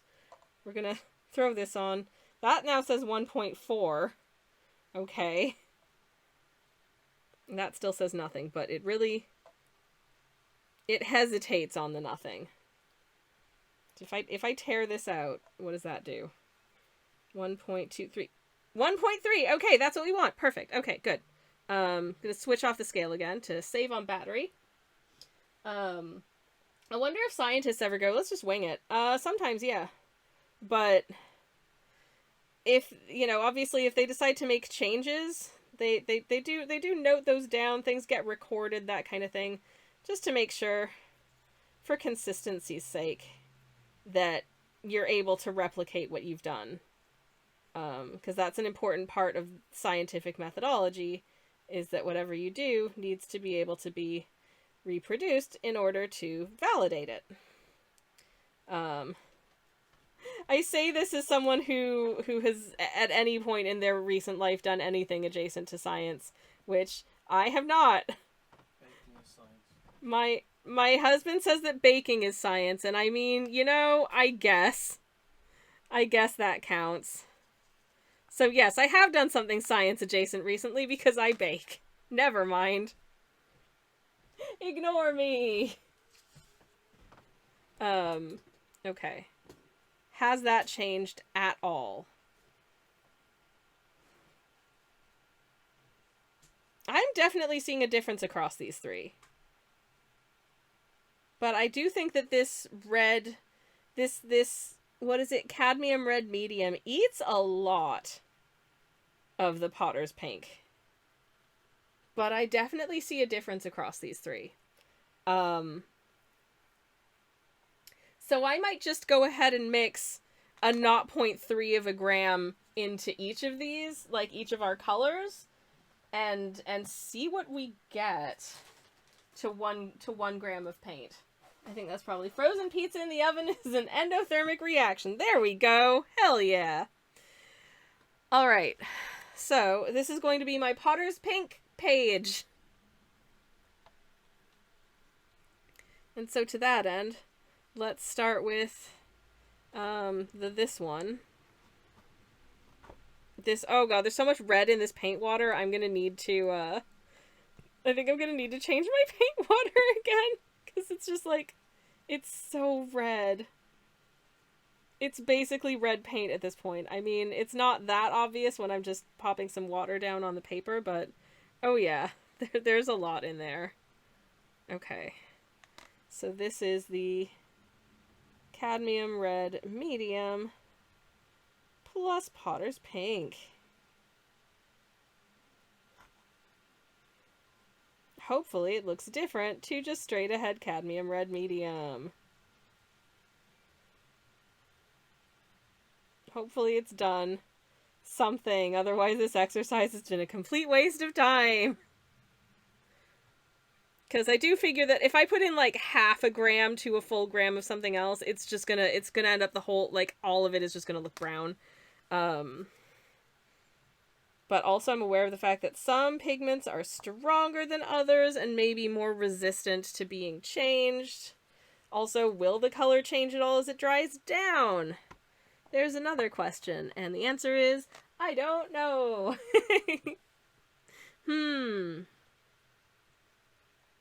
I'm questioning all of my life choices right now. But let's look at them next to each other, maybe. Can we see a difference? I think I got more paint on this one. If I kind of lift some of this off, what am I seeing? Am I seeing a difference? I am seeing a difference, I think, in terms of its, like, granularity. It does look different. And I feel like it looks a little bit more,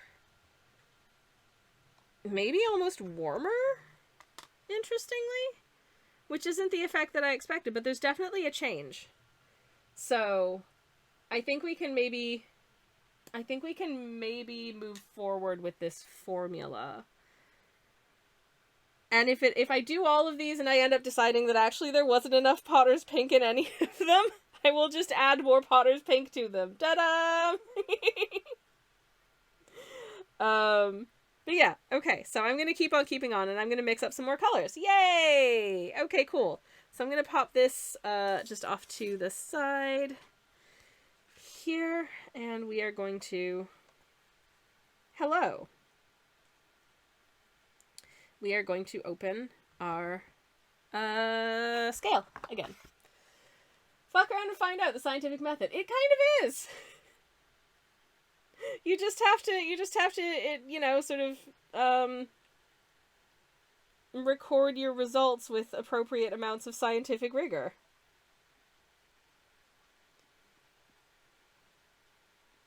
These scales are... I've never used these scales to do anything quite so small in quantity.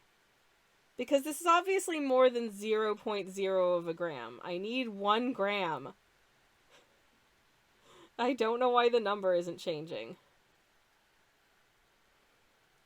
At least we were able to fairly solidly establish that these things don't weigh anything.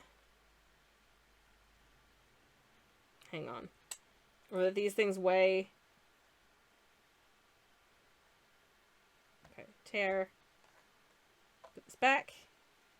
And now it says it's not 0.7 of a gram. Okay. Can I pull that up? 8. Still 8. 1 gram! Okay, cool. Awesome. We have a gram of orange. And now to that, we need to add 0.3. So I'm just going to leave it on 1 gram and hope that that helps out this process. To moving us towards 1.3 grams. 1.1. Still 1.1.2. And one more blob. Still 1.2. A little extra smear. 1.3! Okie dokie. Let's see what kind of change this makes to the orange, because I feel like it's gonna be more. I'm gonna clean off my gloopy. Byakudu says, oh, she getting scientific with it. Hell yeah, I am. Hell yeah. It's very fun. My paint water is super red now, and I should probably change it, which I will do so in a minute. But first, I want to stir this up. Okay, so 1.3 grams of watercolor paint. Mix, mix, stir, stir. I married young. It's all a blur. None of that is true. I was 30 when I got married, and it's been a wonderful time, and we're very happy. That is a different orange. It's a quite different orange, actually, if you look at it in comparison to the... So that's orange. That's orange with 0.3 of a Potter's Pink. So, ooh la la. I have a terrible drawing time from Lunar. I have not seen my Pokemon in a while. Can you show me a Duskull, my favorite boy? I most certainly can. Can you give me 1 second to swatch this out while it's still nice and wet and stuff, and then I will do that. But I think this is going to be a good test. I think this is going to be nice. But let's find out. Let me just wet this down.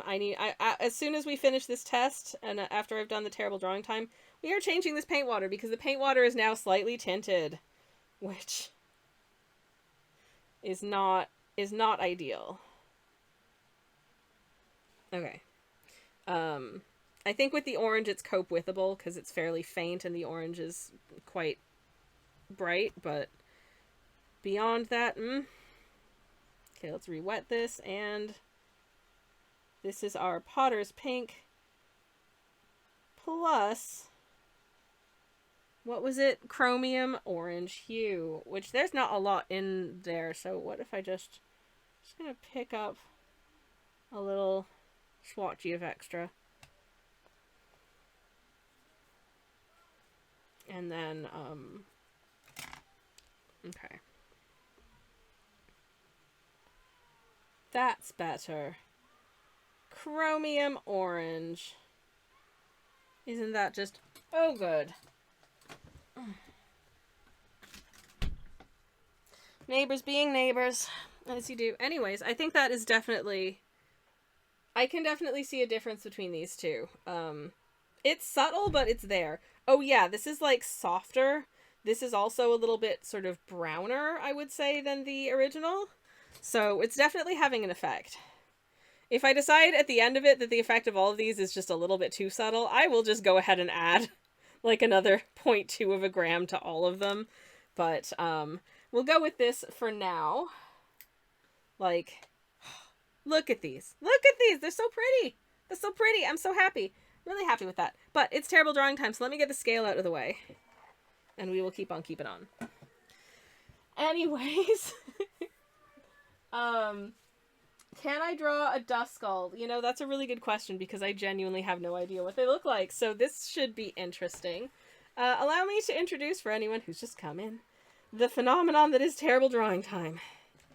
By which I mean for 5,000 channel points, I've got 5 minutes or less. Draw a character or concept of your choosing from memory or sight unseen on the terrible drawing canvas. I don't know what dust skull is. I feel like I can kind of guess, based on the name, kind of what the vibe might be. But what will it look like? Your guess is probably better than mine at this point. I'm gonna move this out of the way because I don't want to knock it over and get paint everywhere. Okay. Okay.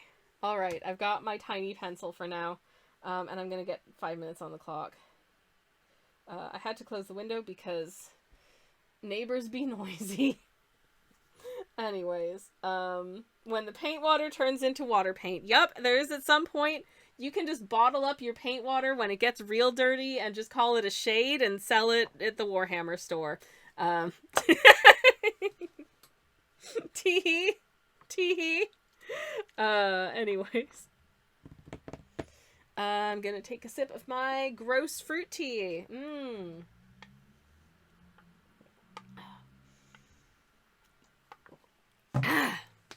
Sammy says, honestly feel like this could make for a YouTube series. Sammy draws Pokemon sight unseen based on the vibe the name gives them. I don't. I mean, all of my stream VODs go on YouTube, by the way. If you wanted to subscribe. It's not monetized. But it's there for fun and for free.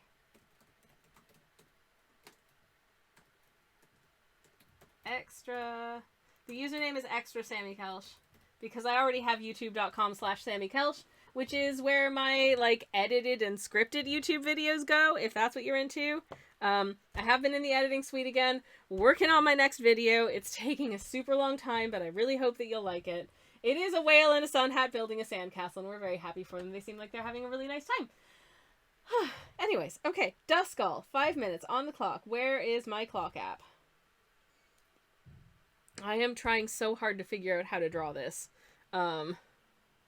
It's gonna get, I mean, you know what? It's gonna be real stupid. It's gonna be real stupid, but I hope you like it. This is one of those Pokemons that, to be perfectly honest, is kind of just a guy. And that is exactly the vibe you're gonna get from this, I think. Because, I mean, Duskull, I hear dusk and skull. So this is just a spooky skull person, I'm figuring. So, I'm just gonna go with that. I'm gonna give them a little nose. We've got a little nosy woes. Gonna give them some little teeths.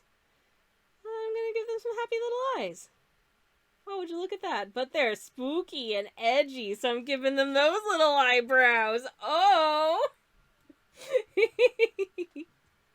But then also, and you can't really tell whether this is something they're wearing or like just part of their body, as is often the case with Pokemon in my experience. But they've got like a cloak situation. And also, is the skull floating? Is the skull floating? I feel like we didn't establish a type for this Mawile. What type is Mawile? Just out of curiosity. Okay, they've got some kind of, this is being held together by some kind of like weird like gem situation, I feel like. There's some sort of weird gem that again is actually some kind of body part. Don't question it. 'Cause as with a lot of Pokemon, the answer will probably turn out to be creepy.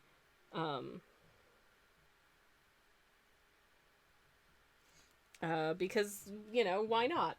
Anyway, steel slash fairy type is this. Oh, fantastic. I love it. But once again, I really like making them just kind of stumpy and cute.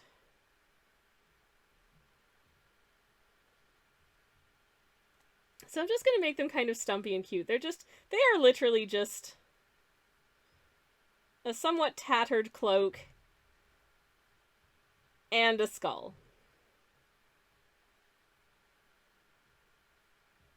And they're very goth about it. I feel like that's Duskull's deal. It is now.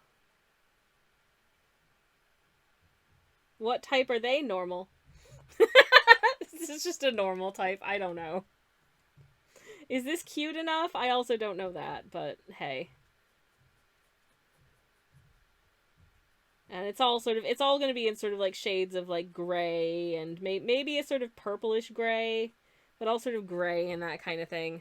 Yeah, there's some time left, but I don't know. That's Dusk's skull. It's the skull that comes out at dusk, floats around, be's all edgy. Originally it was pure steel type, but then we discovered fairies. The girly pop type was invented. Hell yeah, I heckin' love them, says Lunar. Oh good. Oh good. Should I see what the actual Duskull looks like? Cause I bet it doesn't look like this, cause this is real stupid. But I'm gonna look him up. I hope that I spelled that correctly.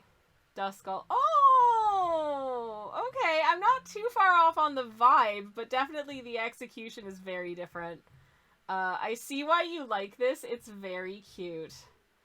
Let me get a tab open so we can compare and contrast.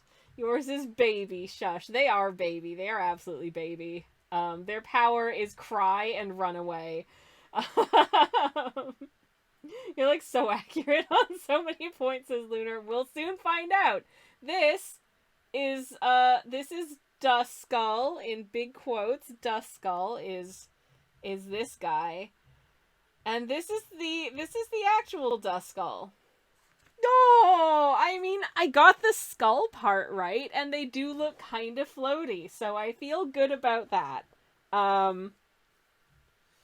I obviously didn't nail, like, the sort of lumpy body shape, but, you know, and I should have given it bigger eyes, but, I'll take it. I feel pretty good about that, and, yeah, Lunar, I hope you're happy.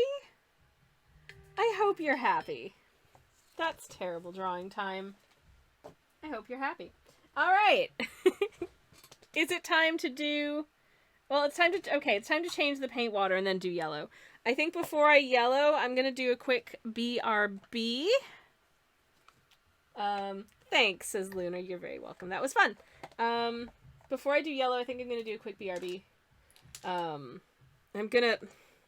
Someone is just, I don't know, hitting the railings and the stairs outside of my house, which is super cool of them. I don't know if you can hear all the annoying banging noises, but I sure can, and it's great. Anyways, so I'm going to do a quick BRB and hope that they've gotten all that out of their system by the time I come back. I'll be back in a minute. Enjoy the BRB screen in the meantime. Enjoy the BRB song in the meantime. You're all breathtaking. See you in a minute. Okay, I'm back. Hi. Hello. I sincerely hope that you can't hear the neighbors apparently just trying to break my building, because that's what I can hear. Are there people who just stomp around their houses to the point that they are actively trying to destroy them with the ferocity that they, like, stamp around and stuff? Because that's how it feels. Oh boy! Anyways, I'm back. Hello. It's time to yellow. So let's yellow together. By which I mean, it's time to mix up cadmium gelb hell. So, cadmium yellow light. Let us attempt to do so. And see how we get on. I feel like the yellow is going to be potentially one of the most impacted, though it is a very... Despite having light in the name, it is quite a potent yellow. So... you know. Okay, 0.4. Good start. 0.6. Great. I like that this is actually weighing itself out. No. Okay, the weight has gone to 7. Okay. 8. How's that for a glob? 9. Not quite a gram. If I glob a little bit more onto there, just a smidge. Okay, just bang on 1 gram. Fabulous. You love to see it. Welcome back. Hope the stomping stop suits as many distractions. It's pretty continuous presence in this home / area, unfortunately. Okay, can I just get it to kind of drip off? That would be cool. 0.1. Actually, maybe I should kind of scrape it off of the side. That's okay. That's 0.3. Cool. Okay. Good. My brush is clean. My water's clean. I changed all that stuff up. Neighbors must have had too much fight milk, says many distractions. Yeah, I think that'll be it, honestly. Y'all, chill. Okay, I've got some more tissue here for blotting and stuff. I'm gonna grab a square because I'm gonna need it. Okay, and switching off the scales again. Take my little mixing end piece, and we do a little stirry stir. Oh, that's getting weird. I don't know if that looks weird to you, but that looks real weird to me. The marbling going on here. And then it looks really marbly. It looks like you've added too much, and then you stir it in and you can no longer see it, and it just looks kind of like yellow mustard.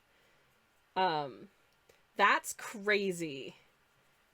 That's crazy. You see all this marbling and swirling, and then once you've stirred it in, it just looks like yellow again. Where did all that Potter's pink go? I added a ton of Potter's pink to you, and it just vanished. This is crazy. This is absolutely wild. I'm genuinely wondering whether at the end of this I'm going to want to end up adding more Potter's pink to them if it ends up looking too close to the original rainbow, which it might do.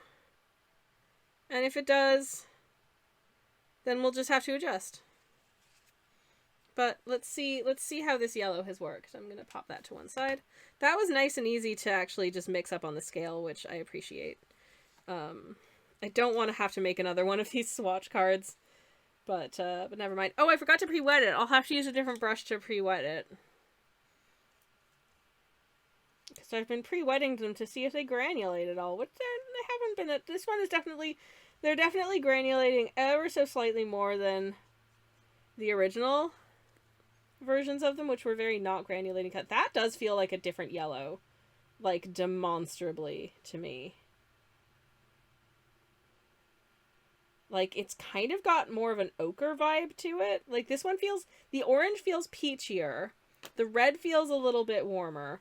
The yellow feels, honestly, it does kind of feel like it's got more of an ochre vibe to it. Or like mustard. It looks like hot mustard. Are y'all seeing hot mustard in this? Because I'm very much seeing a hot mustard situation. That's really interesting. Compare and contrast. That's super different, right? Or at least that's somewhat different, right? There's more of a mustardiness to this one than this one. I feel like we are getting, I'm seeing a really watered down honey. Ooh! Sammy making a bunch of rainbows for Pride. Hell yeah! You know I'm always here for making Pride content. Pride Month is not just a month. Pride is for life. In my books. I am still very prideful. Even if it's July. But the Pride Month ended, said Voxel. You're not allowed to be gay anymore. Sarcasm. No! I reject it.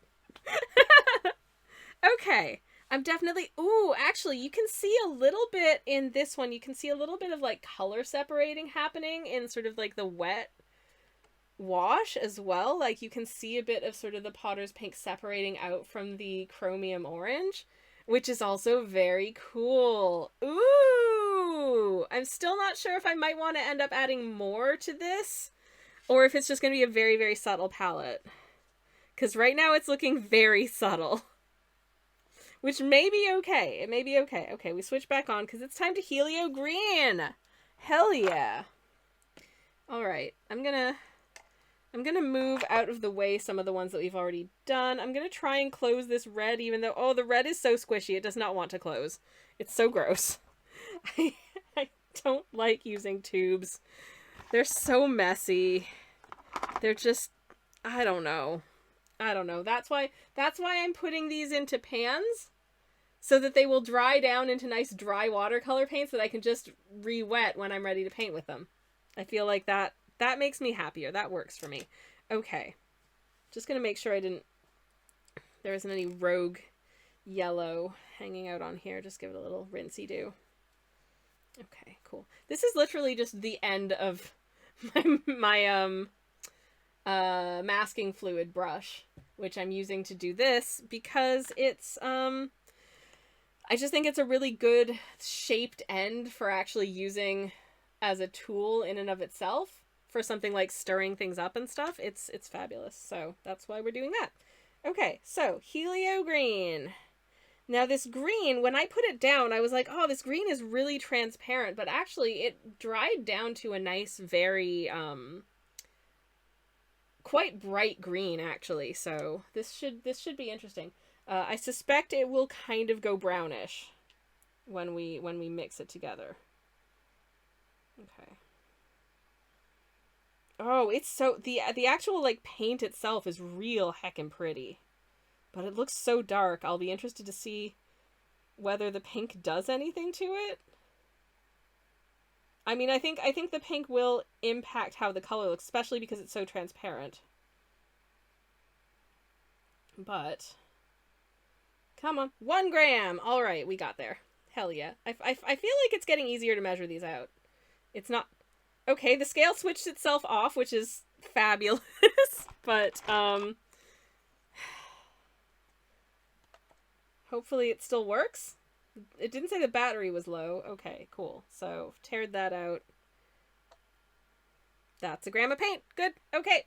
Continuing on with the Potter's Pink. Hell yeah. Wait, why does it now say 0.9? It's changed its mind. Ah, flip. Okay, I'm gonna have to add a little extra. It's Disability Pride Month. Hell yeah. And I'm also feeling Disability Pride this month because of that. So thank you for pointing that out, Sen. And Gay Wrath Month. Hell yeah. Gay Wrath sounds like a great spell, says Voxel. 20 damage to opponents of the same gender. Oh, man. Also, hey, Voxel, how's it going? It's lovely to see you. I don't think I said hi properly, but hello. It's lovely to see you. Welcome on in. Actually, the end of Pride means it's now legal to be straight again. Being gay is legal all year. Hell yeah, Samantha, I agree. Voxel says, I just got back from a cat cafe, but the weather fucking grilled me. Oh, I'm so sorry about the weather, but I'm very happy to hear that you got to go to a cat cafe. That sounds adorable. The reliable going out in public fluid. I was actually going to go out and run errands earlier today.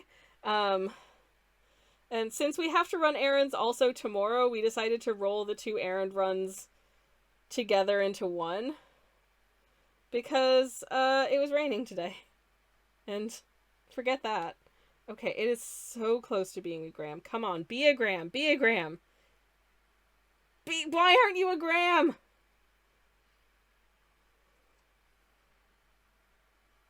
That's a gram. Okay, we made it. We got a gram. Hooray.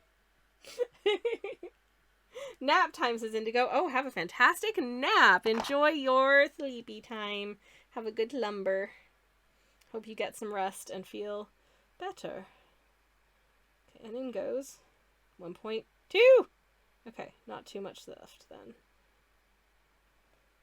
Okay, I gotta say, just looking at the paints here, they look like pretty colors together, but what will happen when we mix them together? I'm gonna guess a more brownish green. That's going to be my guess for this, is a more brownish green. Let's find out. Swirl, swirl, swirl. Oh, get a load of those swirls. Watch as magically the pink disappears into the green and it just looks like green. Yay! But, I mean, the purpose of making these paint palettes wasn't to create a set of colors that were all pink. It was to create a palette of a rainbow of colors that all have a slight shared attribute, thus making them a little bit more harmonized when we use them together. So we'll see whether or not we've managed to achieve that at the end. And if I feel like we haven't, I'll just add more. But I think we'll do one pass of this, and then we will attempt the same with the cobalt turquoise, and I will use 0.3 of a gram as well and see what a difference it makes, because I do believe that the pigment levels of the two are not the same. So, should have some interesting effect, I hope. I have pre-wet that a little bit. Actually, I think it could be a little bit wetter, just to get the paint to move nicely. And this feels, oh, I mean, this already feels like, honestly, kind of a more intense green than we had before, which is weird. But hey.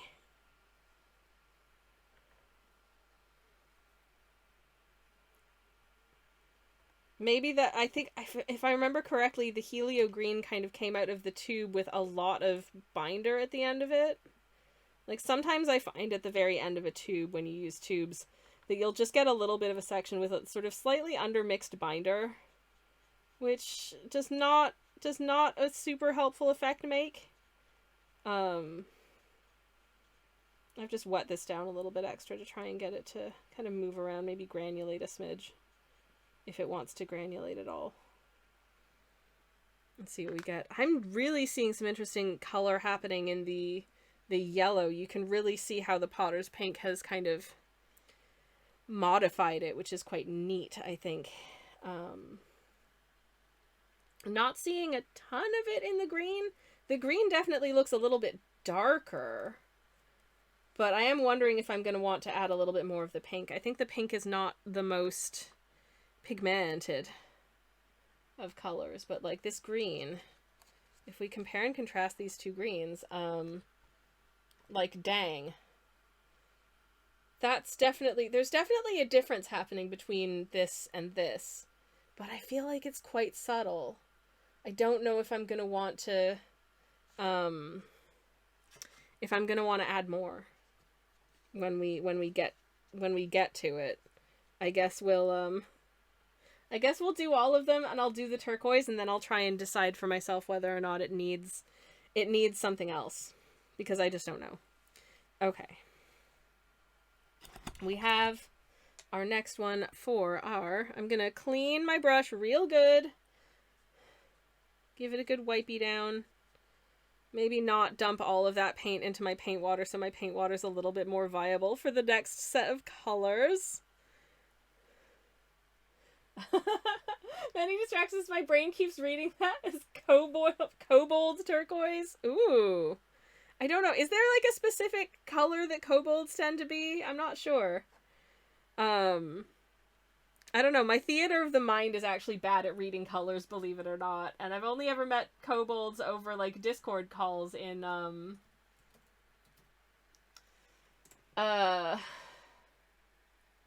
Dungeon Dragons. Okay, most of these that I'm looking up are all kind of reddish or brown. But I would like to see a kobold that's turquoise, just for funsies.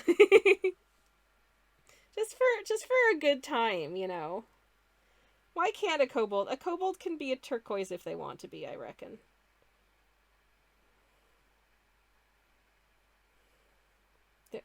Yes, no? Are you going to tell me a number? You're going to tell me a number. Ooh, cool. Given kobolds are related to dragons, one would assume they come in all the chromatic dragon colors. I would love to see it. Not me, the scale, says Indigo. Yeah, apparently the scale wanted to take a nap. But also if you want to take a nap, I'm tired as hell, but I still got to go shopping. Oh no, I'm so sorry to hear that. Kobold green. Hell yeah.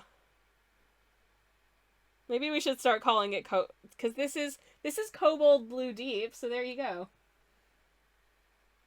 Hell yeah, kobolds can be all of the colors. Good for them. I love that for them. Now this has deep in the name, so I feel like it ought to be fairly dark. And to that end, it does give me pause to wonder if, how much difference the pink is going to make. But I didn't think the pink was going to make that much difference to the green, and it really has. It's definitely modified it and kind of made it a little bit more interesting. Oh no! It fell asleep again. Ruh-roh.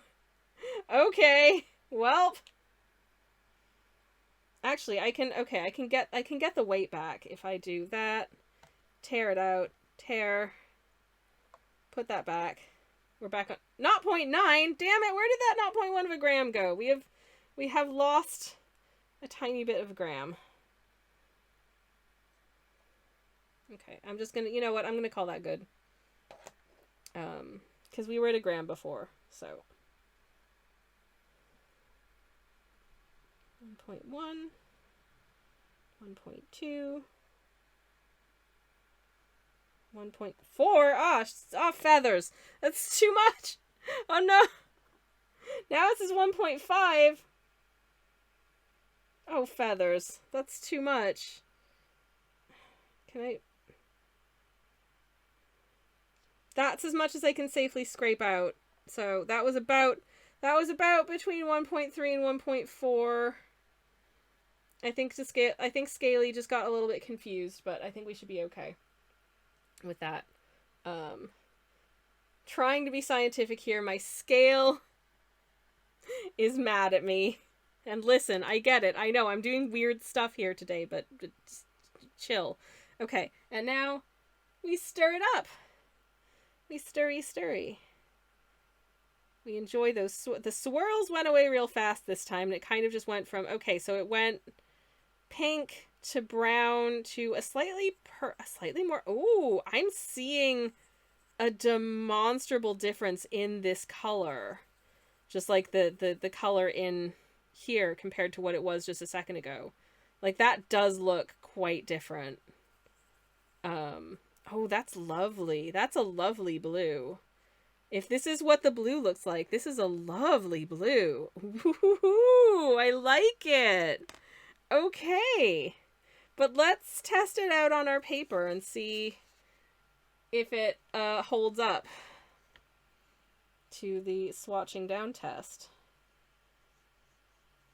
I don't know, I almost feel like these are a little bit subtle for really making a difference to the ultimate color palette of it. I definitely can see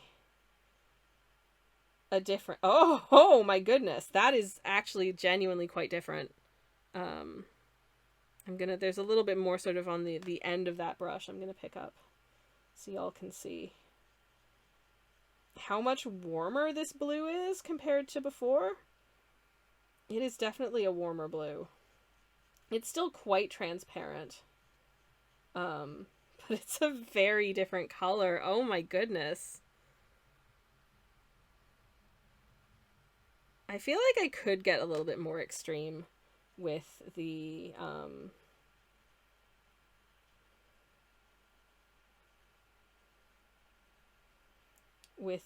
amount of mix-in I use. I was hesitant to use a ton of it in the first instance because I didn't want to end up just creating a whole bunch of browns because I added too much. Mr. Tom, hello! Welcome on in. It's wonderful to see you. Welcome. How are you doing?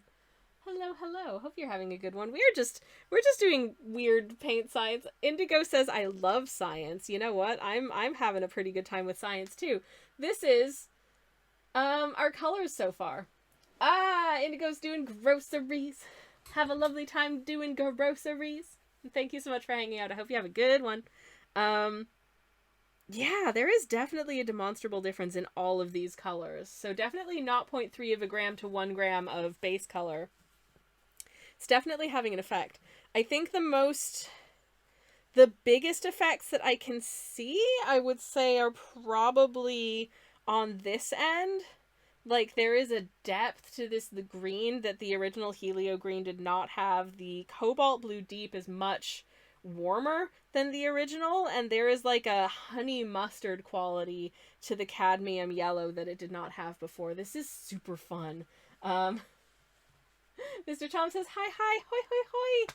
Popping in, I was thinking I've not been along for a while. It is wonderful to see you, Mr. Tom. How are you doing? I hope you're having a fantastic Monday. It's very, very good to see you indeed, indeed. We are, as you can see, for you and for anyone else who's come in recently, we are making a harmonized paint palette set. We're actually doing two. This is number 1 of 2. The mix in that we're using in all of the paints is this Potter's Pink.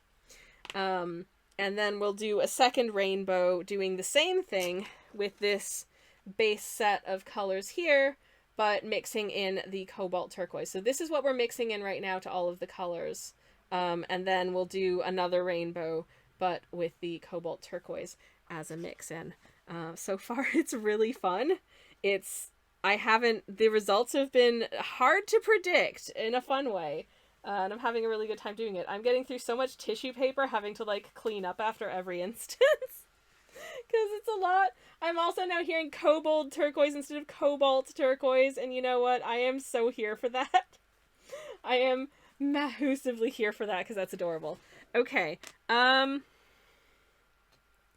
again, I'm wondering if I should change my paint water, because it's getting quite saturated. Maybe for the last 3 colors, the Manganese Violet, Mahogany Brown, and Mars Black. That's not Mars Black. Where's Mars Black? Mars Black is here. Mars Black. I should swap out my paint water for a cleaner set, because it is going through it today. So I'll be back in just a second with some fresh water. One moment, please. Sorry.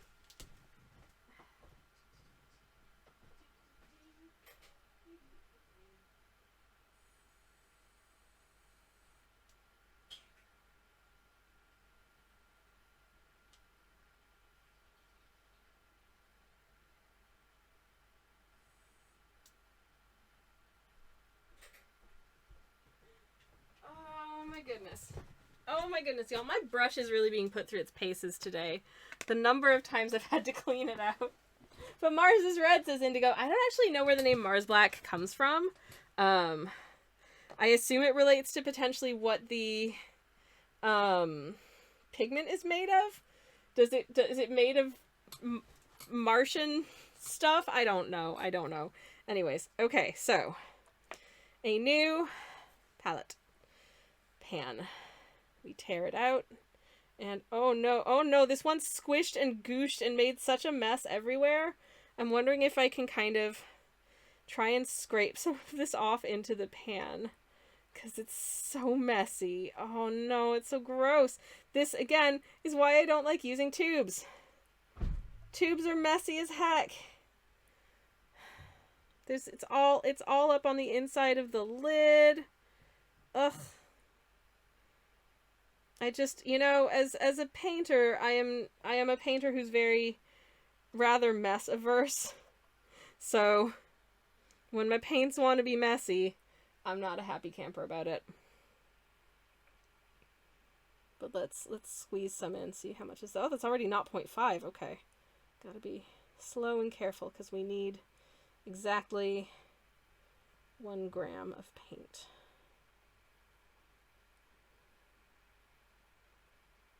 How much is that? That's 0.8. 0.9. Oh, it's teetering on a gram. It's teetering. Okay, that says 1 gram. That'll do. Okay. Gonna very carefully close this up, even though it's nasty.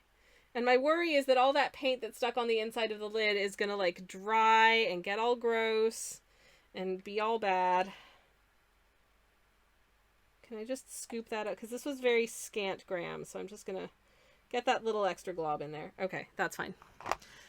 And to that, we need to get up to 1.3 with our Potter's Pink. So, squeeze. 1.2. Oh, it's already said 1.3. Heck, I didn't, I've already squeezed it out. Oh no. Can I get it to go back in? Okay. Can I get this to go back in? Go back, get back in there. Get back in there. No. Can I use the end of this brush to try? No, that's just gonna make more mess. Okay, but I'm gonna get mess on the scale. Fantastic. If I just okay, is that still? That's still 1.3. Okay, that'll do. And now I have to clean. Even though you can tell that this scale has been through a lot of coffee, because most of what's on here, this colory stuff, that's coffee grounds. Because normally I use it to weigh out coffee, obviously. Okay, so. Happy little accident time, says Mr. Tom. Well, it was certainly some kind of an accident, but it's fine. And now, the swirl. Let's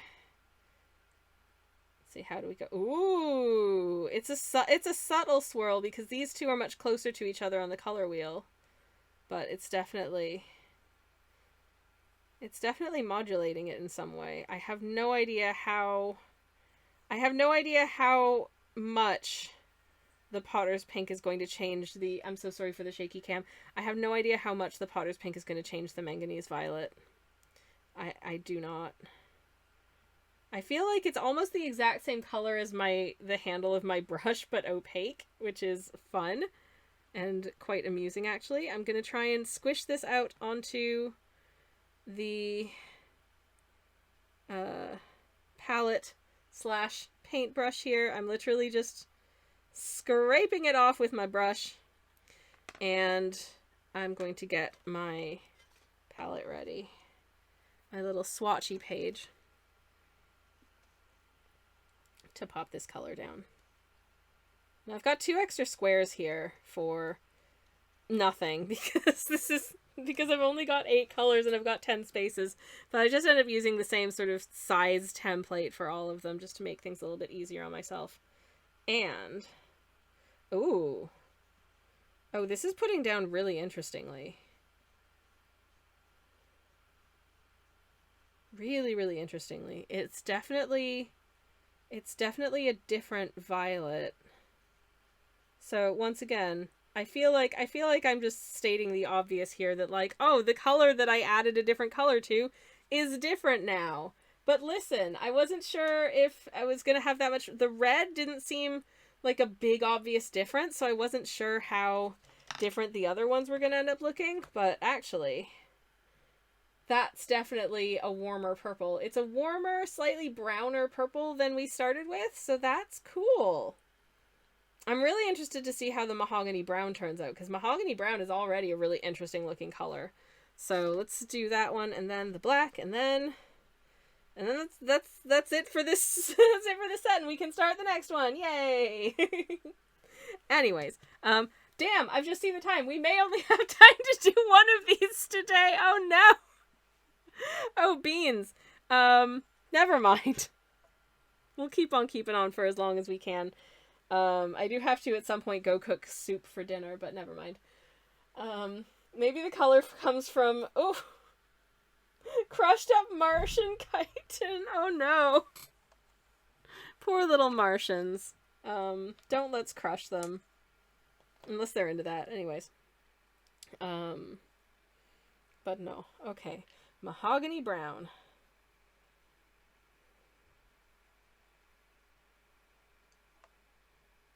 Okay, 0.2. Squeeze, squeeze, squeeze. Oh, that has come out in like the perfect poop swirly squeeze, which is hilarious and also kind of gross. Because it's brown. Come on. 1 gram.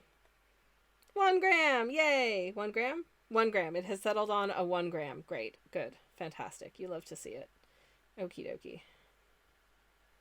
I am going to decant just an amount of Potter's Pink into its own thingy as well. If I have any left by the end of this. Which I think I will.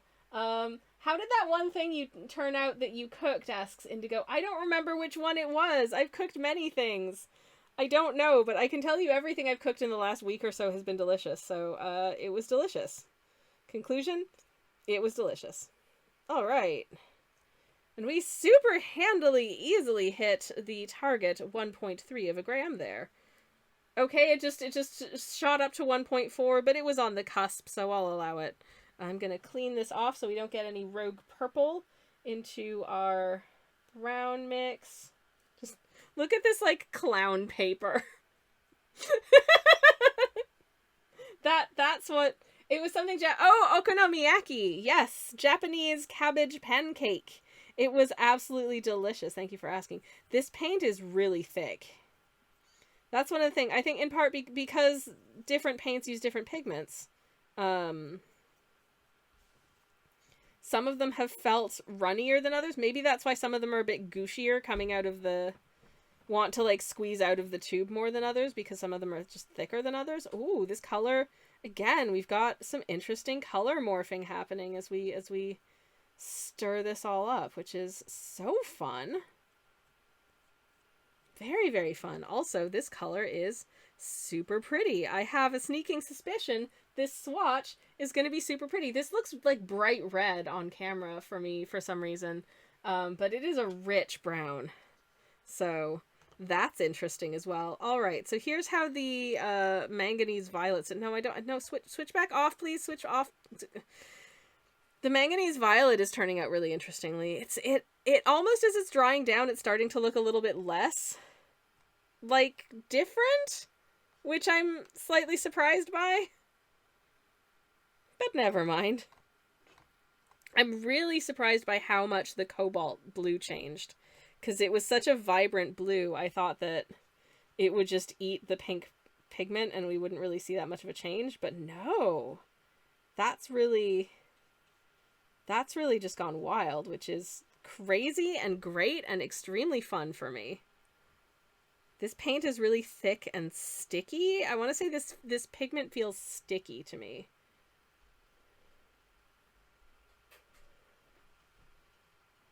Which is interesting. Okay, so far, so it kind of just looks brown. But maybe I need to get more paint onto there. We'll see if I just get a slightly thicker amount. It is granulating heavily, which is rad and very, very fun. But the subtlety of this color shift compared to what it did to the cobalt... Sorry, the cobalt blue deep is kind of wild. Like, let me just put the two... Okay, actually, no. Look at that. That's more different than I had thought. Now, it might change as it dries down, but, like, that's mahogany brown. That's mahogany brown with Potter's pink. It's almost like a brighter brown. It's, like, brightened the brown. This is so weird. This additive is doing things I did not guess it would do at all, which is super cool and really weird. And yeah, what's happening? I'm so Pikmin brain. Yes, the Pikmin is doing unexpected things to my paintings. What is this Pikmin? Oh my goodness. Potter's pink, what are you like? Wow. That's so weird. It's literally just made it a brighter brown. This palette's gonna be really weird to work with, but, here we are. Okay, last one for this is a Mars Black. So, let me pop one of these pans on here. Tear it out again. Okay, and in goes the black paint. Squeezy, squeezy. Out my little tubey. Squeezity, squeezity. We got 0.6. Want to be careful not to accidentally go over 1 because it's really hard to scoop the paint back into the tube. So one more blob. And that's a gram. Okay.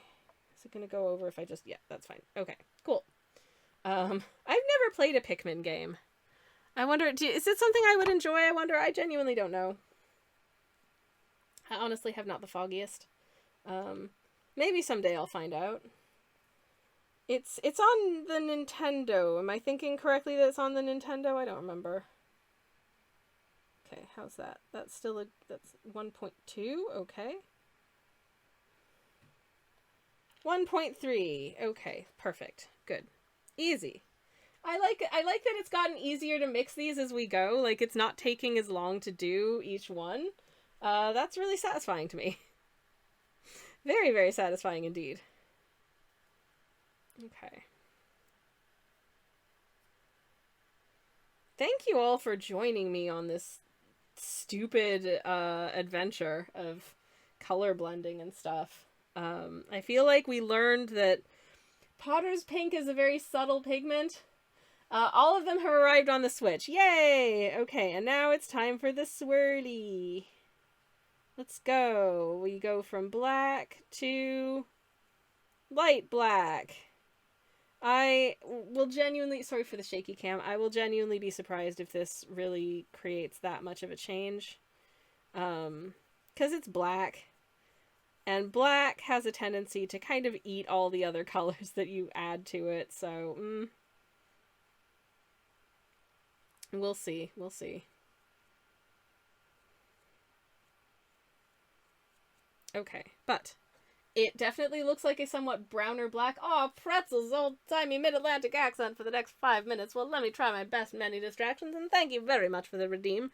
I do appreciate it, very much I do, and I've just had to look at the time so I can remember when I need to start doing this and when I need to stop doing this, so thank you very much indeed for doing it. And I shall attempt to do it. Now then. I need to paint down a lovely little swatch of this Mars Black plus Potter's Pink combination and see what the heck happens.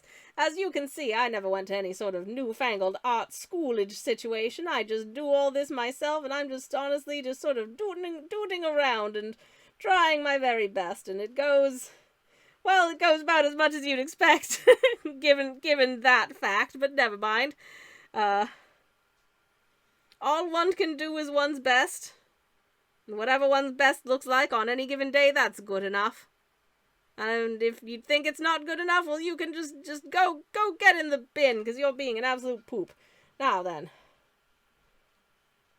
Well, I will say for this Mars Black, it's definitely a warm black. It's showing up quite greyish right now, and I think maybe I might have over-wetted the bit of paper here for getting a really good sort of concentration of tone, but never mind. We try our best.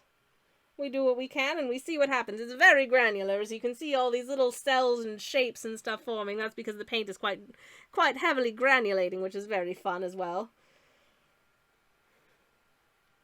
Now then, as this begins to dry down, we can take a look and see, do a little compare and contrastage as to what it looks like next to itself in its regular form, and see if we think it looks very different. Now then, I'd say it looks not very different at all, if I'm being honest. Oh no, I am genuinely wondering if I want to add more of the Potter's Pink to all of these colors and see if I can make it look, a little bit more, different. Because right now it looks almost the same.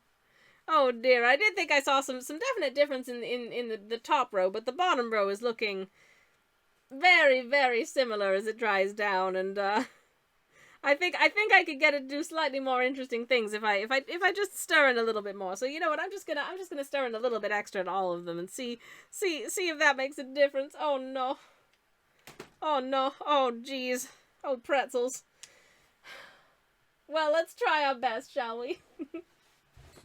An absolute pooper, like the Pokemon, says many distractions. Indeed, indeed. Absolute poop. Now then. I'm really putting my scale through its paces today, it has to be said. Poor little creature, it's been through ever so much. And it's being very patient with me, which I really, really do appreciate. Truly I do. Now I'm going to take a sip of one of my teas. I think I'm going to have this one, which is my lovely spicy situation, because I'm feeling spicy now. Oh yes, absolutely delightful, wonderful, really, really, truly is. Now, I think what I might do, just to get the numbers to work correctly, I'm going to do that. And then I'm going to do that. Oh, okay, it's gone up to 1.4, never mind. So I'm going to add an extra 0.2 to all of them, I think. This might make everything get all terrible, but never mind. I'm gonna push all of them to 1.5, I think. Okay, that's a scant 1.5 if I just kind of whoop, like that. There we go. Just gonna get a little bit spicy here, making some little changes, but hopefully this will get results. I would like to see them, because I think some of these paints have eaten quite a bit of the potter's pink more than others, and I would like the paints to, look a little bit different. Otherwise it's somewhat of a wasted exercise, frankly. Therefore,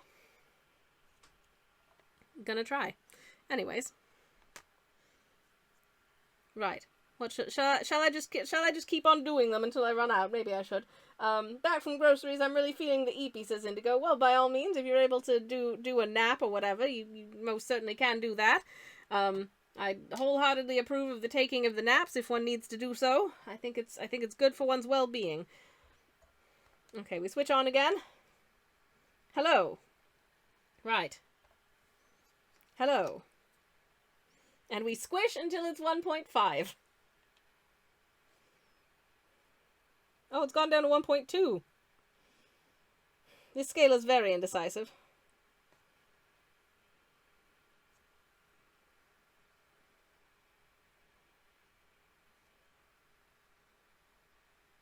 Oh, now it does not want to go up to 1.5. Oh, no. There we go, 1.5. Good. I'm going to run out of this potter's pink at this rate. My goodness. Never mind. I can always get more of it if I need to. Now, give this weird end of a paintbrush a really, really good clean. Clean it right down. And now we mix again.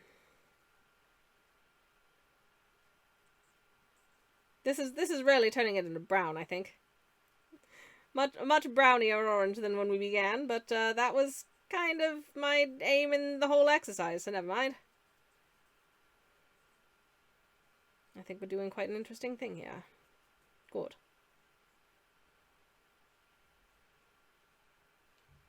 Right, now. Sorry about the shaky camera, I do apologize. Sorry about that. I very much do apologize.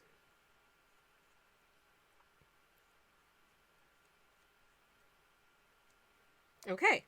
That's orange. Yay! Hey, RX, how's it going? Welcome on in. How are you doing? It's wonderful to see you. Hello, hello. RX says Pikmin 4 is really good and accessible to newcomers. The franchise 2 and 3 are both really good.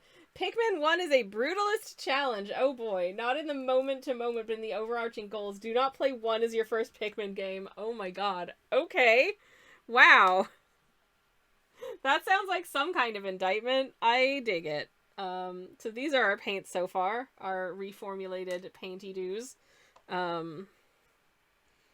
Once again, just get that for tear purposes. Hello. Okay, this one says 1.2, so I'm only going to go up to 1.4 because I'm adding an extra 0.2 of a... Now it says 1.1. Scale, what are you doing to me? Okay, tear. Fine. Why does it now say 1.1? Okay, well, I'm just going to add 0.2 to this. And it says it's that. Okay. I don't want to overdo it. Because I think the yellow has the greatest potential of just turning brown. Anyways, let's switch that off and do another swirly. And see what we end up with. The reason I wanted to go back in and add more to it is that actually in hindsight I felt like it was kind of, it's too close to the originals and it doesn't really feel like much more of a unified palette, whereas with a little bit of extra I'm hoping that we're able to kind of draw them a little bit closer together. So fingies crossed. that this works, because otherwise I'm gonna run out of pink paint. I don't think I want to do like a 1-to-1 on each of them, otherwise it's gonna start looking really weird. So this will be all we do of this one, I reckon. Tear it out, pop that on, and we have 1, 4. Okay, so to add 0.2 to this, we will plop. That's it. That's the plop. Okay, good, done. Love it. Cool. Cool. And then we stir it up and see what we get. I still think that this green, I think, looks absolutely gorgeous, specifically in the pan. It looks so nice. It's just a really lovely color, for starters. And then it adds up, it goes down so much brighter than you would think it would look based on this, which is why you've always got to swatch out your paints, because you don't know. It's hard to tell sometimes what it's going to look like when water's been added to it and it's on paper compared with what it looks like when it's sitting in here, because it looks like this, like really deep bluish forest green, and then it looks like that, you know? Like, that's definitely a difference. Okay, I will say the Mars Black has dried down to being a much browner black than its original form. It's time for Cobalt Blue Deep. So once again, we start with this. We get our 0. We pop that on. We get, it says it's 1.5. Okay. Are you sure? Because it shouldn't be. That's nothing. That says 1.4. Okay, that's close enough.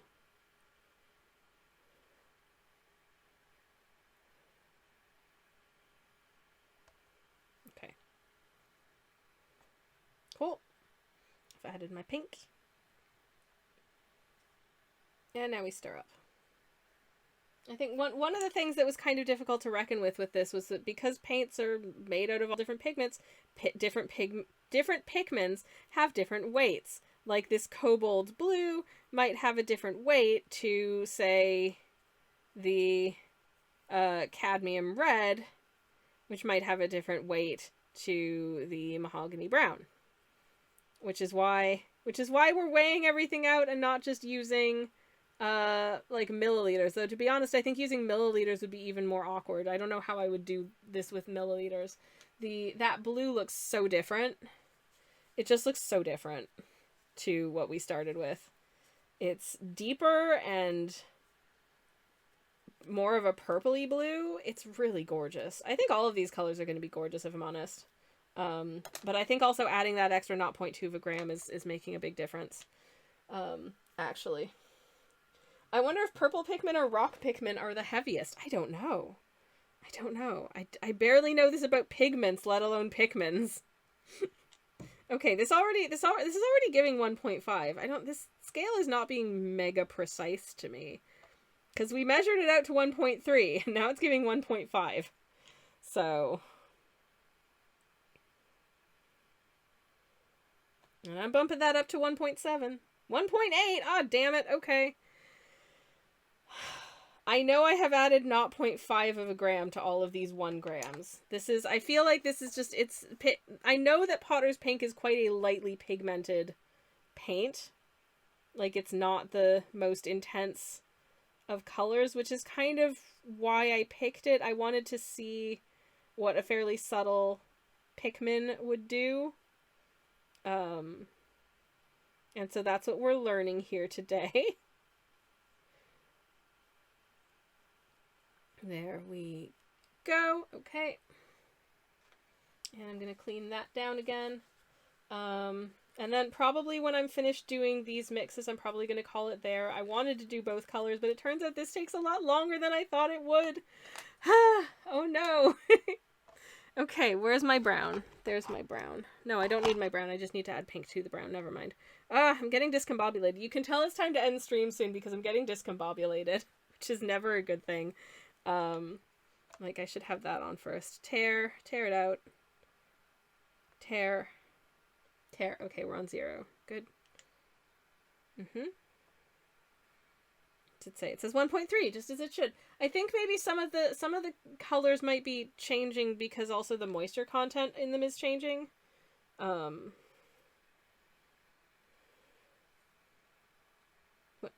that's a scant 1.6. Okay, so that's about not 0.2, but maybe a little between 0.2 and 0.3 should be fine.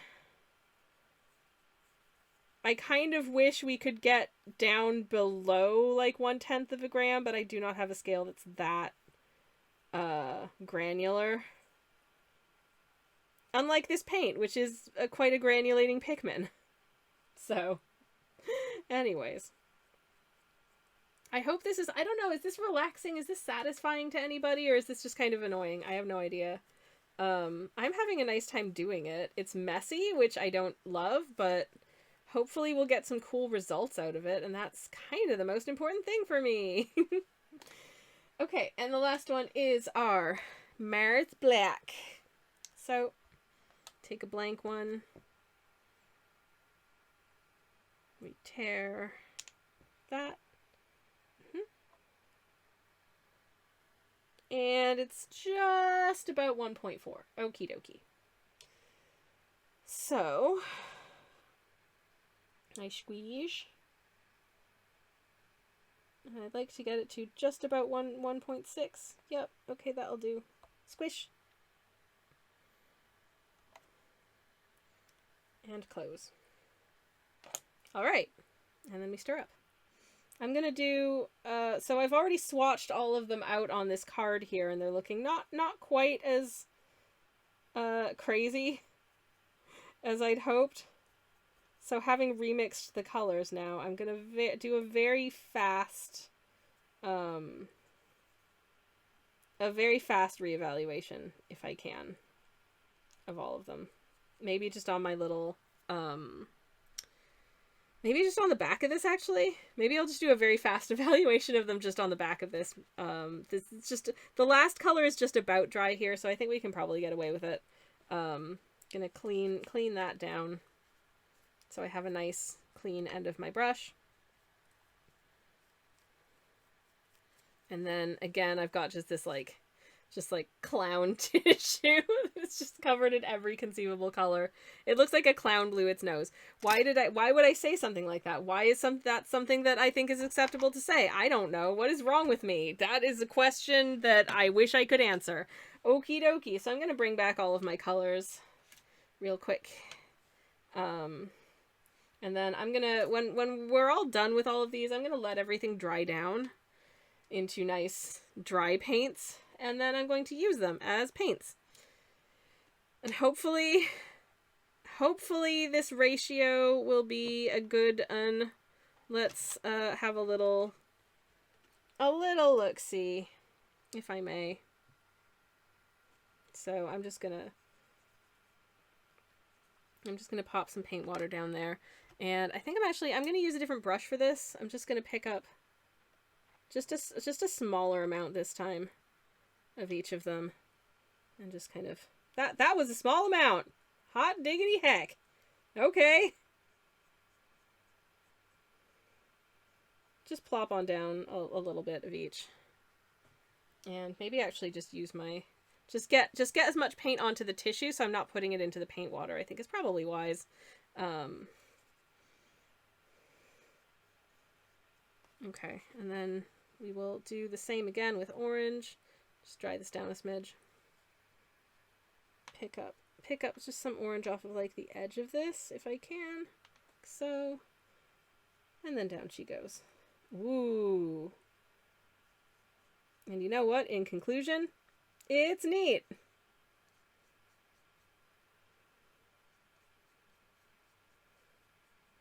Alrighty. The edges of this are already starting to kind of dry down, which is cool. Hopefully that means it won't take too long for all of them to dry. Does this look different at all from the last iteration? I don't know. I hope so. What's wrong with you? Not a damn thing. You're a delight. No, you, Samantha. Hey. You know I don't know how to deal with people being nice. Ah! But also thank you. You are an absolute gem of a human treasure. So there. Okay, I picked up some yellow and woo! The yellow transformation I do think is really interesting. This is a much messier set of swatches than we started with, but hey, you know, listen. I think that's okay. I think that's okay to have a little bit of mess. It's fine. I'm killing this tissue. I'm gonna need another. I'm getting through so many tissues. Exposure therapy, says Beth. We all just have to be really nice to you until you get used to it. I mean, thank you, but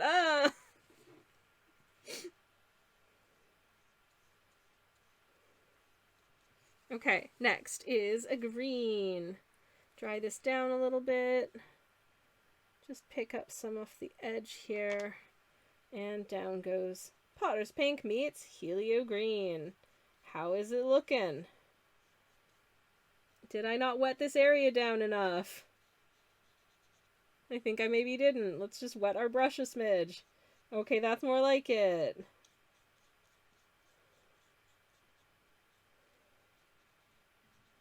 Well, that is an interesting result. Does that look any different? I feel like there's sort of like a critical amount of Potter's Pink after which it just kind of is getting eaten by the other colors.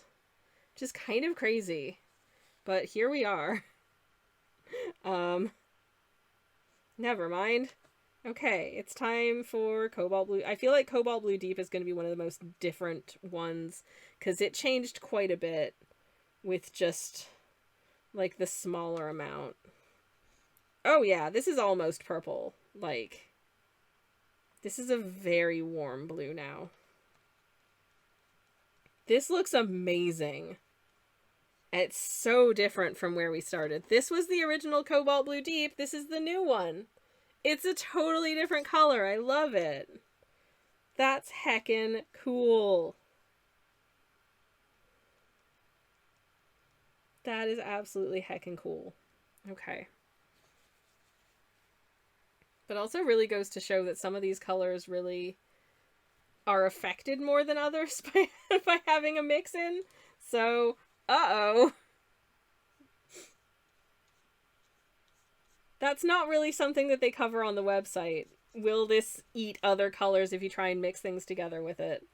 But never mind. Okay, Manganese Violet. Manganese Violet has absolutely been transformed into Manganese Red Violet. I will say that for absolutely certain. Like, it is such a redder violet than when we started, which was very much like a straight ahead purple, and now it is like red purple. Which is quite cool. And exactly what I wanted these paints to do, so yay. Thank you for doing it correctly, Manganese Violet. I really appreciate it. Many Distraction says, get positive affirmation, Dawn. Aw, jeez. Aw, cheese pizza. Why? I mean, thank you.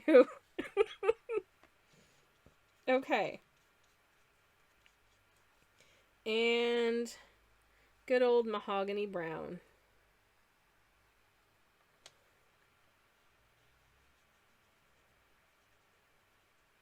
If my surname was Brown and I had a child, I'd name them Mahogany.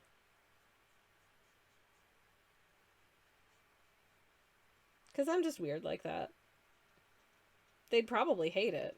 I wouldn't do that. I would absolutely not do that. Are you kidding? No. Not a huge... I feel like not a huge amount of change in the Mahogany Brown.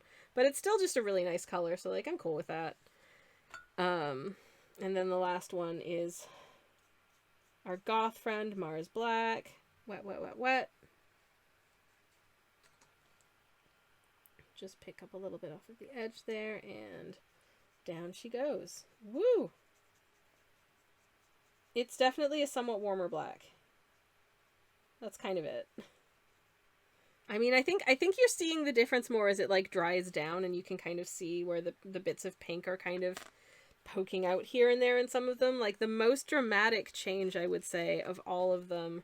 I'm gonna put these little pans off to one side now just for a second so we can do like a final compare and contrast with, did this rainbow change at all? Did it make a difference?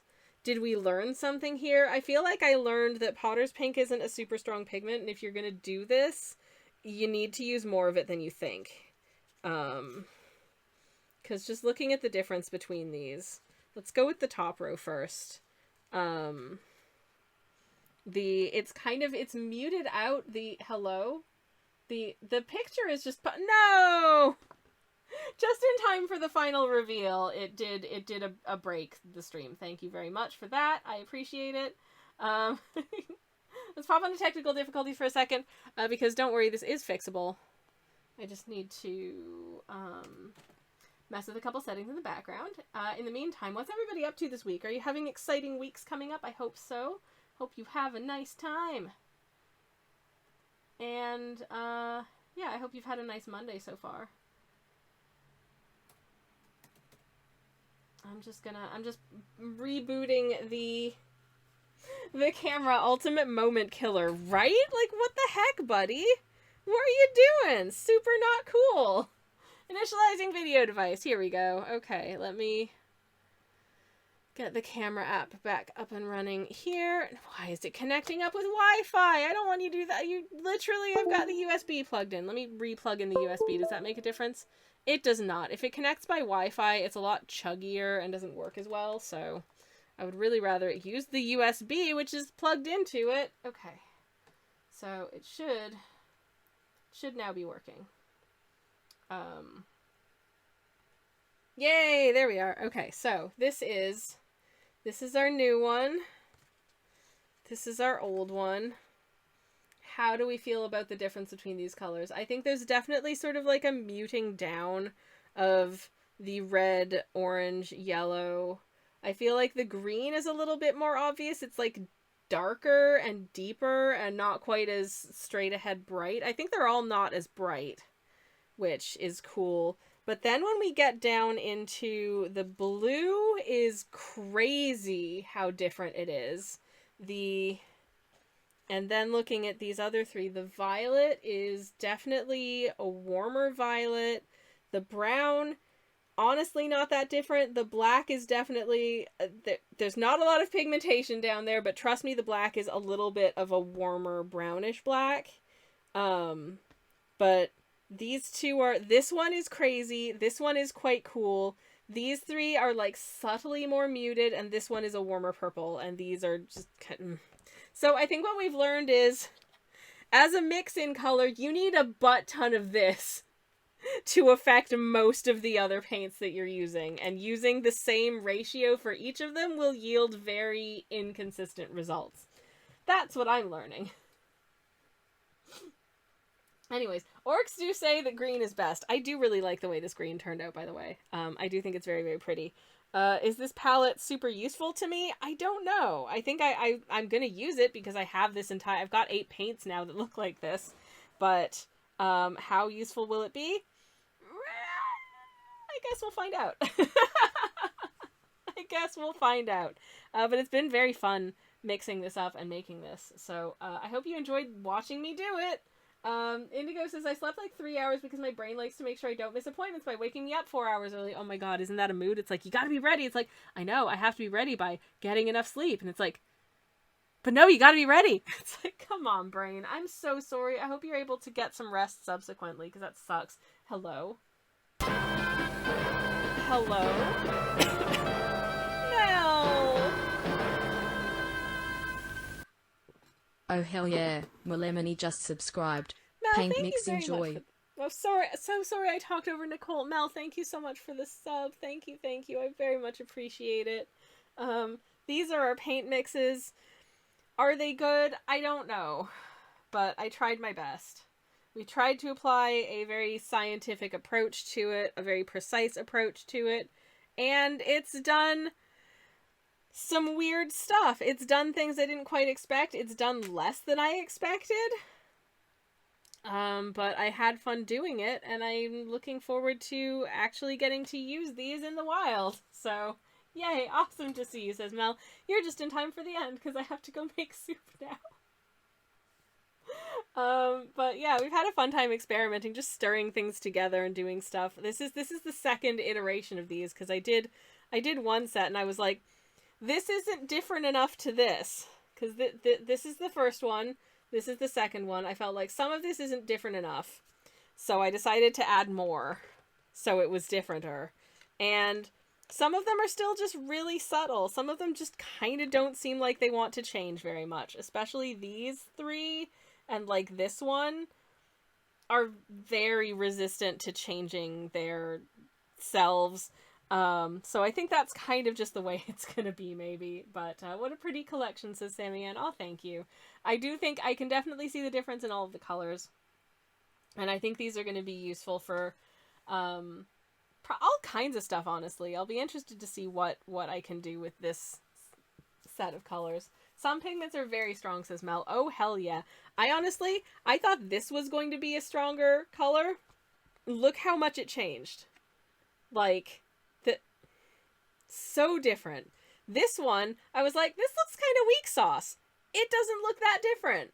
This one, I love the difference. It's turned into a nice sort of honey mustard situation instead of like primary yellow, which is fantabulous. And this one has just kind of become darker green, which is super fun. But purple pigment are the strongest. I mean, this violet's definitely gone in a fun direction as well. But yeah, so that's our paints, I guess. And at some point in the near future, I guess maybe I'll actually get to paint with them. Whomst knows? But I gotta call it there because I have to go cook dinner. I'm so sorry. But thank y'all for hanging out with me. It's been very, very fun. I'm gonna see if there's anyone online we can do a little raid on. And for some reason, when I popped onto my mod screen, I got the little, like, fireworks thing, little streamers to say that my bits goal was met, even though that was a little while ago. But again, thank you so much, everyone, for helping me smash that new pencil fund goal. I really appreciate it. It was very sweet. And I'm going to send us in the direction of some art. I'm going to take us in the direction of someone who we haven't rated in quite a while, which I think will hopefully be a fun time. And I will thank you all so much for hanging out with me today. I know this is kind of a weird stream, but I've had a fun time. Let me just make sure that the streamer isn't just about to end, because that would be really embarrassing. It's happened before, and I'd like to avoid it. So, one moment, please, while I just ensure that they're not finishing. And it's not loading because it hates me. Oh, no, they are very much in the middle of working on stuff. Ooh, okay, cool. Yeah, I'm gonna start the raid. I'm gonna pop a generic raid message in the chat. Hello?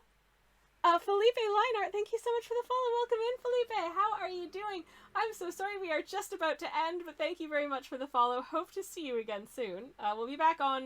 We will not be back on Thursday. We'll be back next Monday because I am having some holiday this week. We are going to be out of town Thursday and Friday. So I will not see you until next Monday. To that end, have a wonderful rest of your week. Have a great weekend. I'll be back on Monday using these paints to paint a scene. And we'll see if they've changed. If I've learned anything from it, we'll see what goes on. I think we'll have a fun time. I hope we'll have a fun time. I'm getting a generic raid message in the chat because I'm waffling on and I don't want it to kick us out while I'm still talking. I hope to have a fun time. We'll see. Gonna pop a generic raid message with the gnome husbands emotes because they're new. and yeah, thank you so much for hanging out, everybody. It's been very, very fun. Have a wonderful rest of your Monday. Have a good week. You're all breathtaking. Take care, everyone. Thank you for hanging out today. And where's my thanks for watching screen? Goodbye, everyone, and good night. Thank you, thank you.